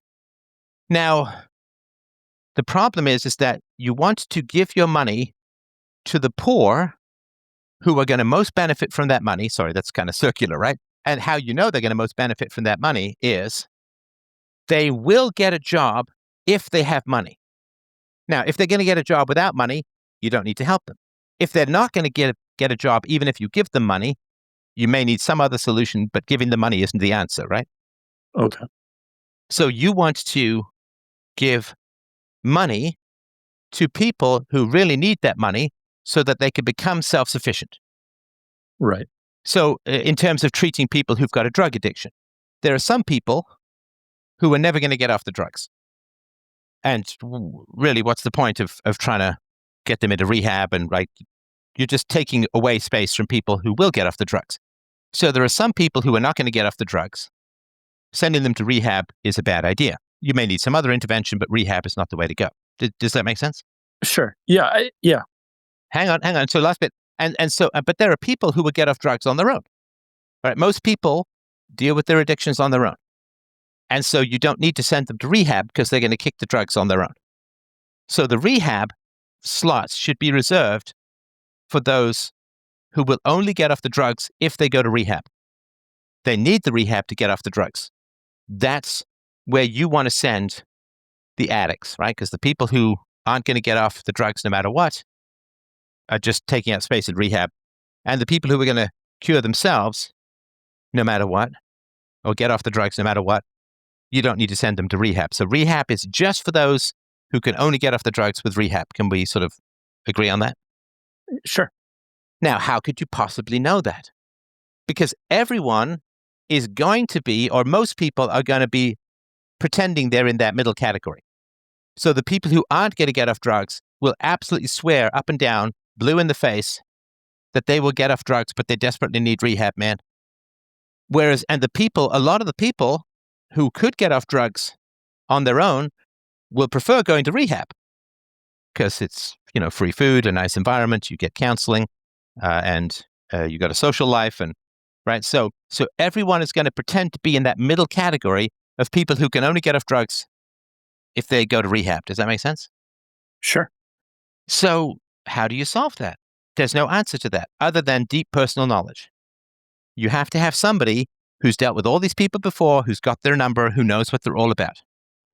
And even then, they're going to make mistakes. They will send some people to rehab who relapse. They will send other people to rehab who otherwise would have quit on their own. And rehab is kind of wasted resources. So even with deep personal knowledge, people will make mistakes. They'll make fewer mistakes, though. They'll make fewer mistakes than a faceless bureaucracy. And then the last thing I'll say, and then this is totally yours to respond as you see fit. I want a maximum reduction in the number of drug addicts. So, as a charity, what will they focus on? Because that's what most people want, is they want the maximum effective use of their charitable dollars. So, if the rehab place or if the charity to get people off drugs, if they take on a whole bunch of people who just aren't going to quit no matter what, how do their numbers look? Yeah. Well, bad, right? Because then they have a relapse rate of 95% or whatever it is, right? And then the people will say, well, boy, I mean, I'm not spending all this money if people just end up going back on drugs afterwards, right? Okay. Now, they will have an incentive to provide rehab to the most motivated people, which means they're going to skew more towards the people who will get off drugs even without rehab, because that will raise their numbers, right? Mm-hmm. However, in the total population of drug addicts, if all they do is take the people who are going to get off either way, they're still not decreasing the number of drug addicts relative to another charity that takes on the middle of the group. Does that make sense? Okay. So if you have two towns, town A and town B, there are 1,000 drug addicts in each. Let's say 200, like 100 are never going to quit, 100 are going to quit on their own, and there's a bunch of people in the middle or whatever it is, right? So the charity that takes the most people from the middle will end up with the greatest reduction in the number of drug addicts, because they won't try and help those who aren't going to get fixed. And they also will let people who will fix themselves. So they will, the people who most accurately identify those who desperately need their rehab help to get off drugs, they will end up with the greatest number of cures relative to the population of addicts. Does that make sense? Okay. Right. So, it's like if you've ever been like rock climbing, right, and you're helping people rock climb, there are some people who are just, fat and lazy. They're not, don't help, they're not going to rock climb. So you don't even put them in the belay. There are other people who are going to scamper up no matter what. Uh-huh. But if you want to get the most people to the top, you focus on those who are motivated, and with your help, they can get to the top. That's how you get the most number of people to the top. You don't help the people who are going to get up no matter what, because then you're not helping the people who aren't going to get up without your help. Does that make sense? Yeah, it does. Okay. So that sweet spot is a real challenge to find, because everybody wants to pretend that they're in that sweet spot. Mm-hmm. Right. And in the same way that if you were in that aforementioned bus crash and you were desperately in pain and they were only giving morphine to the people who were about to die, you'd say, I'm about to die. Because you'd want to pretend to be who gets the morphine, right? So as far as helping people goes, that's the sweet spot that you have to get to. The people who, without your help, will do very badly. So there are some people who are just not going to pull themselves out of poverty, right? They just like it down there. That's where their social circle is. They've maybe got the brain damage from too many drugs. They for whatever reason. And I knew these people, not the brain damaged ones necessarily, but there are people that I grew up in a poor neighborhood, and there are people who are still in that poor neighborhood that I grew up with. Other people have made it out.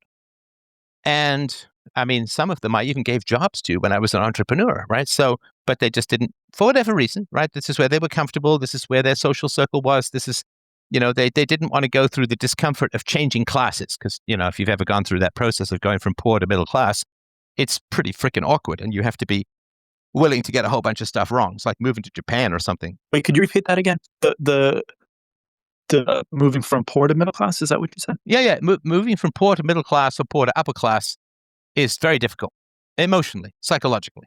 I mean, it's difficult financially too, but I can see why people prefer to just stay at the bottom, because they're comfortable, it's familiar, that's where their social circle is, and so on, right? And they know what's expected of them, they understand the culture and so on. Whereas if you go from really poor to, let's say you end up in the top 1%, you don't know how to act, you don't know how to interact, you don't know You don't have the same shared history. Like, it's an awkward situation, which is why the classes do tend to harden to some degree. So there are some people who are just going to stay poor because that's what they prefer. There are other people who are going to get themselves out of poverty without any external help, right? Mhm. But there are some people who will get themselves out of poverty if they get some money. But the problem is, because people like free money, everyone's going to pretend to be part of that group, and sorting out the wheat from the chaff is really tough. Because everyone's going to say, man, I can't make it without your help, because they want free stuff, right? Right. So as far as charity goes, it's difficult enough to figure out all of these categories, even if everyone was honest. But most people lie through their teeth in order to get free stuff. Of course.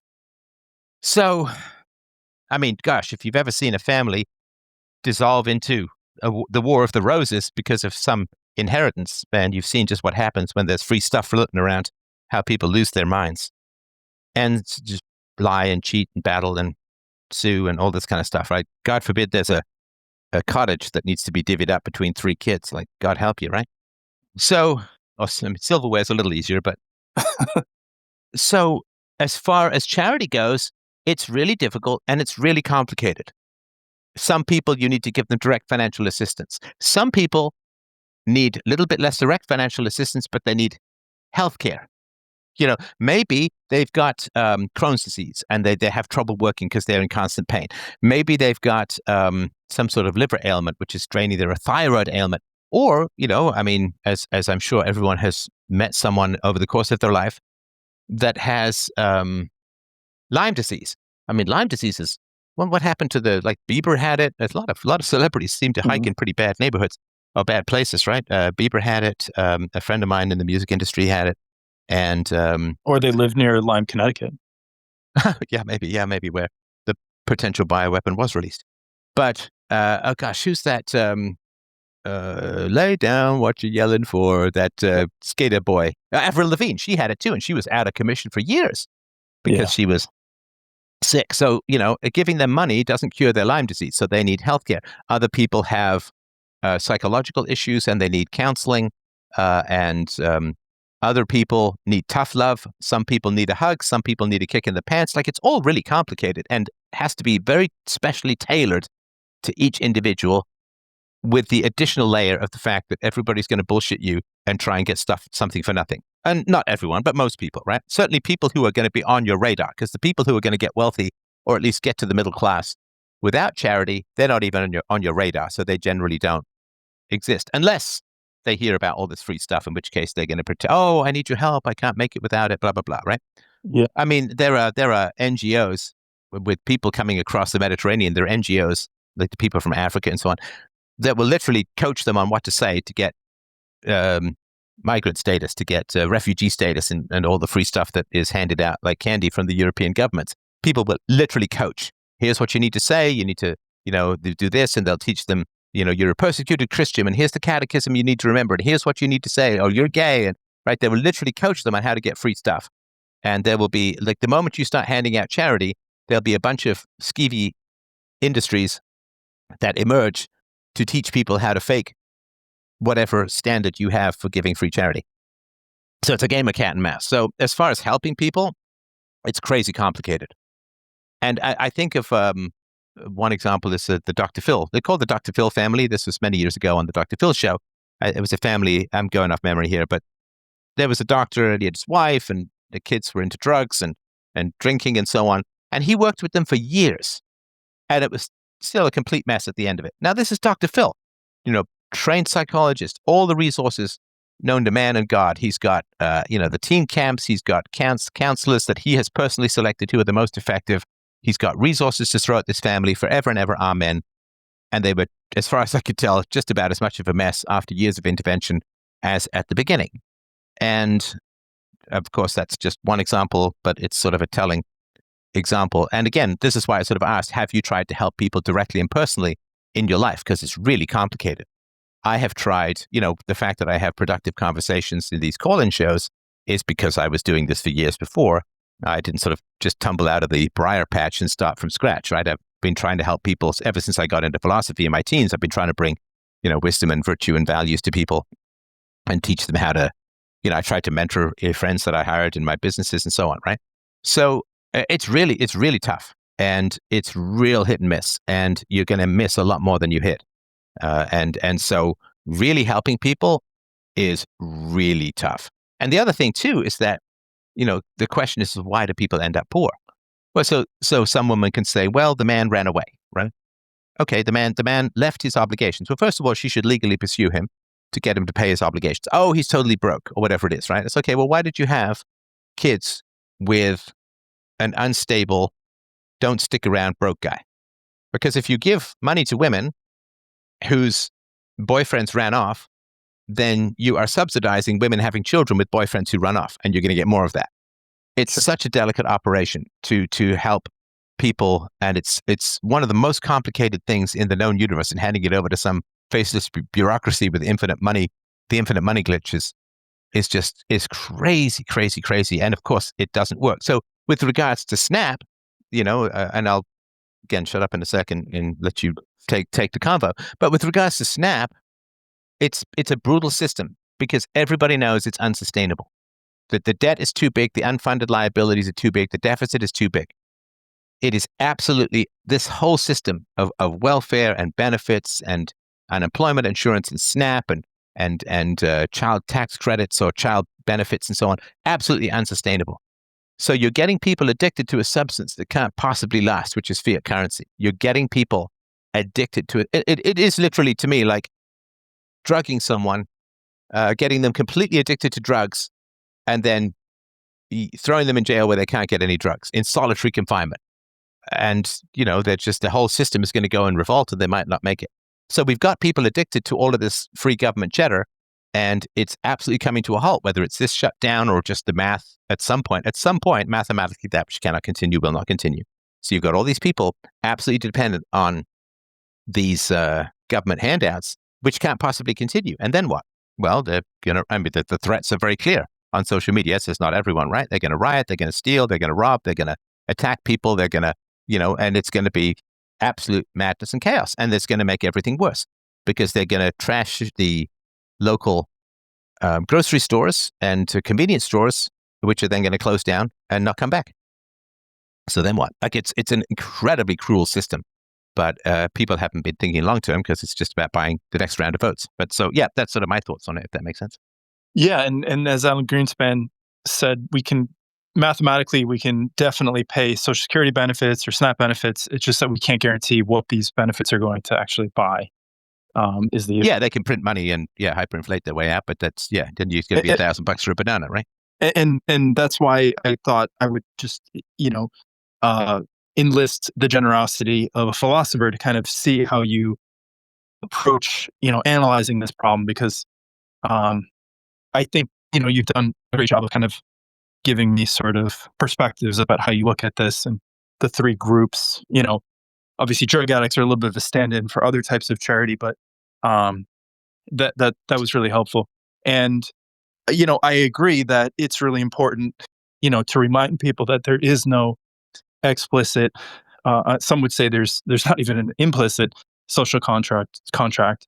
But one question I had, just to, if you don't mind me extending this conversation just a smidge longer, but related point is, and kind of going back to how you started the conversation when we brought up that early polemic, and you questioned, well, who are we talking about? And you imagine a family.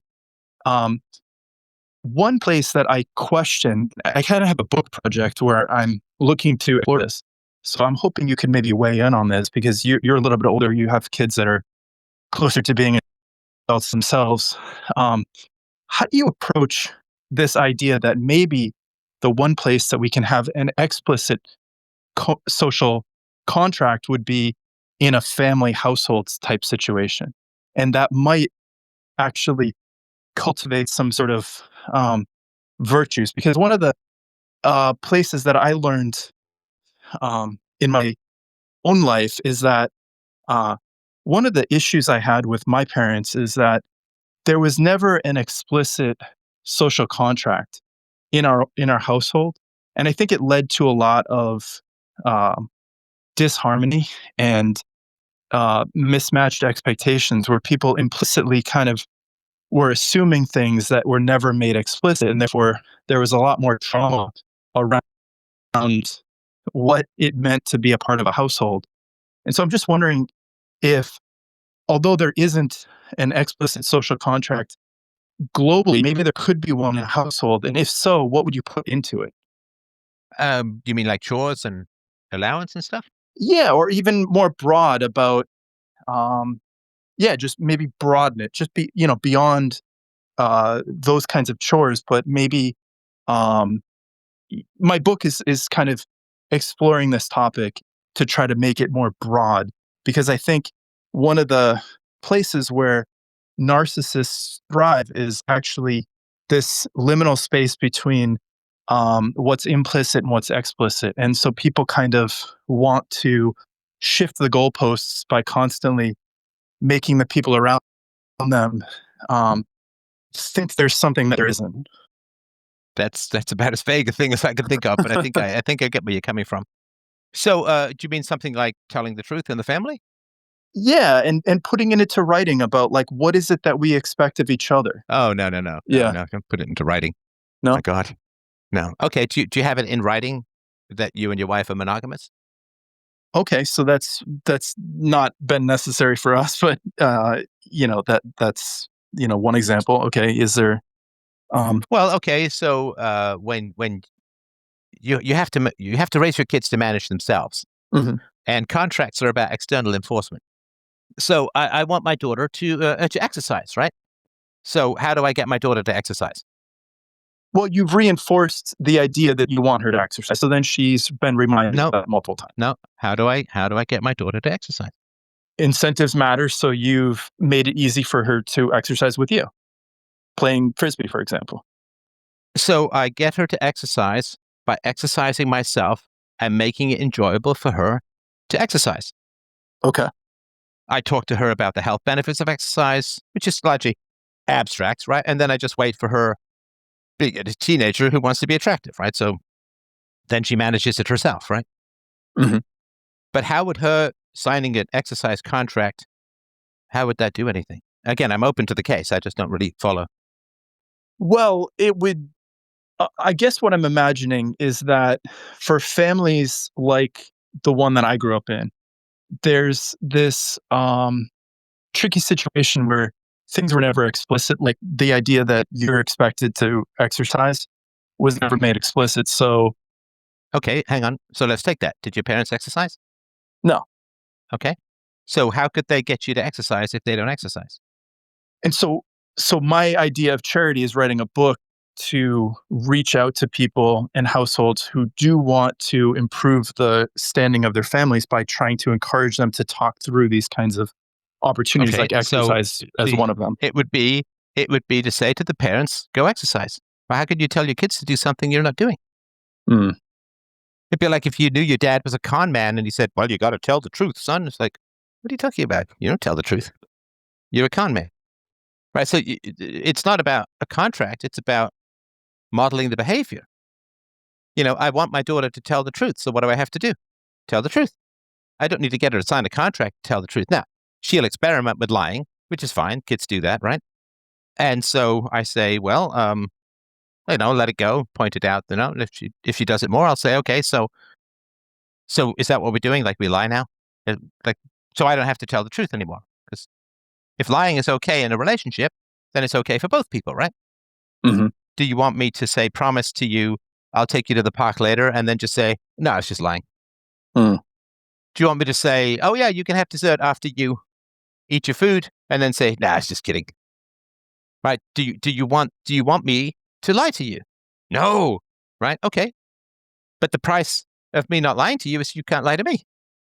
So Yeah. so you tell the truth, and then there are negative consequences to lying, which is that people who tell the truth won't really want to have a huge amount to do with you, right? And it's not punitive, it's consequential. Right. And so you make it beneficial to lie. If you want me to tell the truth, and we're both human beings, I equally want you to tell the truth. Okay. So I don't know what a contract would have done with that. Yeah. I'm thinking more, maybe it doesn't have to be a contract per se, but more this idea of trying to make the implicit, which is we don't lie, more explicit. Well, And I that just sounds did, like right? something a parent that's a healthy parent with strong, personal boundaries about ethics would model for their child. What about for households like mine where lying was the norm, more or less? Is there Well, a way that the solution is for the parents to stop lying. Yeah, I mean, yeah. there's no magic. Right. There's no magic bullet that's going to solve a household where that is the norm. Right. And so what I would say, and this is the whole concept of the voluntary family, is I would say that if you were raised by parents who were pathological liars and remain pathological liars, you don't have to spend any time with them. Yeah. Because you can't have relationships with people who are lying all the time. Yeah. There's no real person there, right? Yeah. And so the incentive to stop lying is, now the idea has become fairly mainstream that if you have neglectful or abusive or deceptive parents, you don't have to spend time with them as adults. And what that does, of course, is there are now negative consequences to lying to your children, which is that they may not be wanting to spend much, if any, time with you when they become adults, and maybe you don't get access to your grandkids. So maybe stop lying to your kids. Whereas in the past, if it's like, well, you have to be with your family no matter what, and even if they're terrible people, and even if they're whatever, then there's no particular incentive. Like, who works hard at a job they don't like if they can never get fired, right? It's not possible. Right. The reason that you work hard is because you can get fired. It's one of the reasons, right? Yeah. And hopefully then you get the joy of the job and all of that, right? But so, yeah, parents can get fired if they do a really terrible job, and they will not admit fault or reform or apologize or anything. So I would hope that people would tell the truth to their kids. And if they're not telling the truth to their kids, hopefully they would be incentivized by the fact that the kids might not stick around when they get older if the parents are like pathological liars or something. I'm not calling your parents that, just in general. But yeah, if the parents are liars, contracts, and I know you're saying it's not necessarily a contract, but the implicit contract is you can't expect your kids to have higher moral standards than you do, right? Yeah. Yeah, or just victimhood, status seeking, sort of behavior is like I'm wondering if there was something that would possibly help this head this off for households in a situation where the children don't necessarily recognize what's happening in normal functioning households, and this might open up a window to where they can see what a more healthy household would look like. Oh yeah, no, and so listen, the fact that you're writing a book on trying to encourage families to be more moral, I think is a beautiful thing. I hope you're not taking anything I'm saying as any. No, I'm just trying to. I'm teasing out ideas. I'm just trying to suck up your best ideas, basically. So yeah, no, fine. Yeah, peacefulparenting.com. You can interact with the AI and so on. Yeah. Say that again. Peacefulparenting.com. It's my free book on parenting. There's an AI there that you can ask questions of as well if you want to sort of tease these ideas out more. Oh, and right. Okay, I really appreciate that plug, because I know this is a topic that you've sort of been famous for over the years, and have struggled with this sort of type of neglect or emotional abuse or whatever you want to call it. This opportunity for more peaceful parenting. I like that. So thank you. Well, and the question is, how do we make bad people good? I mean, it's a fundamental question, right? It's a fundamental. How, if you're a fitness trainer, how do you make flabby people fit? I mean, is it three groups? Is it the people that will never change and we don't work on them, but the people that say they want to change, we're trying to work on that group? Yeah, so there are people who aren't going to improve no matter what because they don't have a conscience, so they're too embedded in their corruption. And I would say, in general, probably the best policy with anyone like that in your life is to just try and get away. Yeah. There are people who are going to drown no matter if we try and help them, and there are people who are going to get to shore if we don't help them, and then there are people who will only get to shore if we help them. Right. And that's the group that you want. So people who want to be good but lack knowledge. So there are people who are never going to diet, there are people who diet on their own, and there are people who will only diet effectively if they get good advice, and that's who the nutritionist is going to focus on, right? Right. And so we have to assume that, I would assume, I think the best approach would be to target your book at the people who want to be good parents but don't know how. And that's something I did recognize. Yeah, and I'm trying to tease out in Right. So if they folks. want to be Yeah. good parents, then they have to be good people first and foremost. Okay, well that's a contribution right there. So I do that. Okay, that's unique. Yeah, in terms of my thinking. Yeah, because you have to, and if they have been bad parents, Yeah. and then they're changing to become good parents, they have to acknowledge that and apologize. Okay. Because otherwise they're just going to change behavior and the kids won't know what's going on and they won't trust the process. So they have to, own the bad parenting and they have to apologize, say what happened and why, and here's the commitment. And, maybe this is part of the contract thing. So let's say that they hit their children, right? And then they're like, oh, I feel really bad about this. And they read my book or your book or something. It's like, okay, I'm not going to hit my kids anymore. Well, then good for them. But they have to make that a sort of conscious change and they have to apologize and they have to say why they did it. And maybe that's the contract, right? I used to hit you. I'm not going to hit you anymore. Mm. And maybe that's the verbal contract, or maybe you write it down. And maybe the difference is that, obviously I'm not a perfect parent, but I haven't had any big reversals like that. And so maybe that contract is I am like parole or something like I did bad things. I'm not doing bad things anymore. And here's my commitment. Or would it be even in the reverse? Maybe the child that has veered off of the norms in that household that have been role modeled. Maybe that would be the contract that the child would sign towards this household. No. Okay. No, it's the parent's job. Okay. Yeah, it's the parent's job. No, but I mean, if the child, the parent can't say that the child went off the rails when the parents are driving the train, right?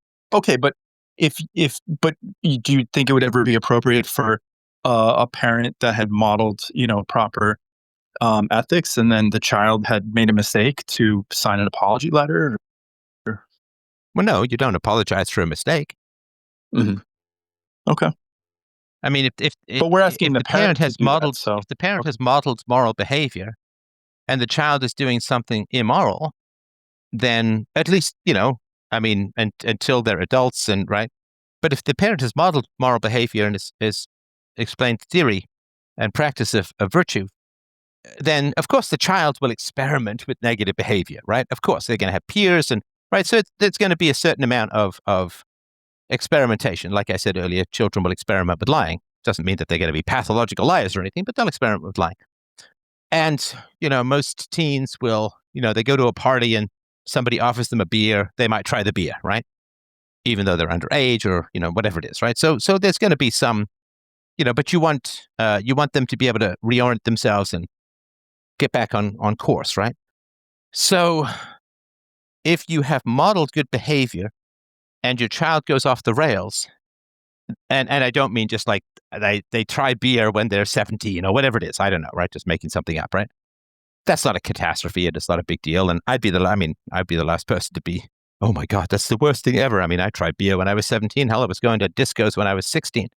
So if your child goes off the rails, then you've done something wrong as a coach. There's something that you have failed to take into account. There's something that you've done or some malign influence that you've allowed into your life, into your kid's life, right? Like maybe you put the kid in government schools and the government schools trained them, particularly if they're white, say a white male, to hate themselves, right? So you have done something wrong as a moral coach if your child goes off the rails. Yeah. So then asking the child to apologize if you are responsible for training your child up morally and something goes wrong, that's on you as the parent. And I think it's also unlikely that such parents will, often recognize this or have the capacity to understand, such new. Nah, I don't do have the capacity to understand. I don't think the parents are retarded, right? They're not like brain damaged or something like that. So, we're talking IQ 70 parents, so I don't even know what to say. I'm not even talking particularly part of the conversation. But some people, some conditions really prevent the ability to self-reflect and sort of. Sorry, what do you mean? Well, there's some psychological conditions where people lack the ability to empathize and reflect on their own behaviors and so forth. They're constantly the victim and other people are constantly to blame. Well, but that wouldn't be part of this conversation anyway, right? They're not reading these books. They're not reflecting. Right. They're not in the if you have a group book that that's seeking requires- to improve. Right. Okay. Yeah, it's like you don't sell mirrors to blind people, right? I mean, you see Ray Charles got no pictures on the wall, right? So yeah, they're not part of the market. So we don't need to, we don't need to sell things to people where there's no market, right? And so the market would be for people who are seeking to be better parents, for Sure. them to create some sort of contract. Could you go back to that and sort of? Well, no, the contract has to be with themselves. Ooh, okay. And the reciprocity with the children. So my contract with myself is tell the truth. Okay. And I model that for my daughter, and and on the rare times where she deviated from that, or occasionally whatever, she would catch me in something that wasn't particularly honest or direct, and whatever it is, right? So we'd have a conversation about that. But the general is, do you like it when I lie to you? No. Can you trust me if I lie to you consistently? Like if I'm lying to you a lot? No. Right? Can you plan your time with me if you can never trust whether I'm going to actually do what I say I'm going to do? Right? Do you like me as much when I lie to you? Right? All these kinds of things, right? And so just that sort of general reciprocity thing, to understand that I'm a person, you're a person. I'm not some magical father figure who's immune from emotions and motivations.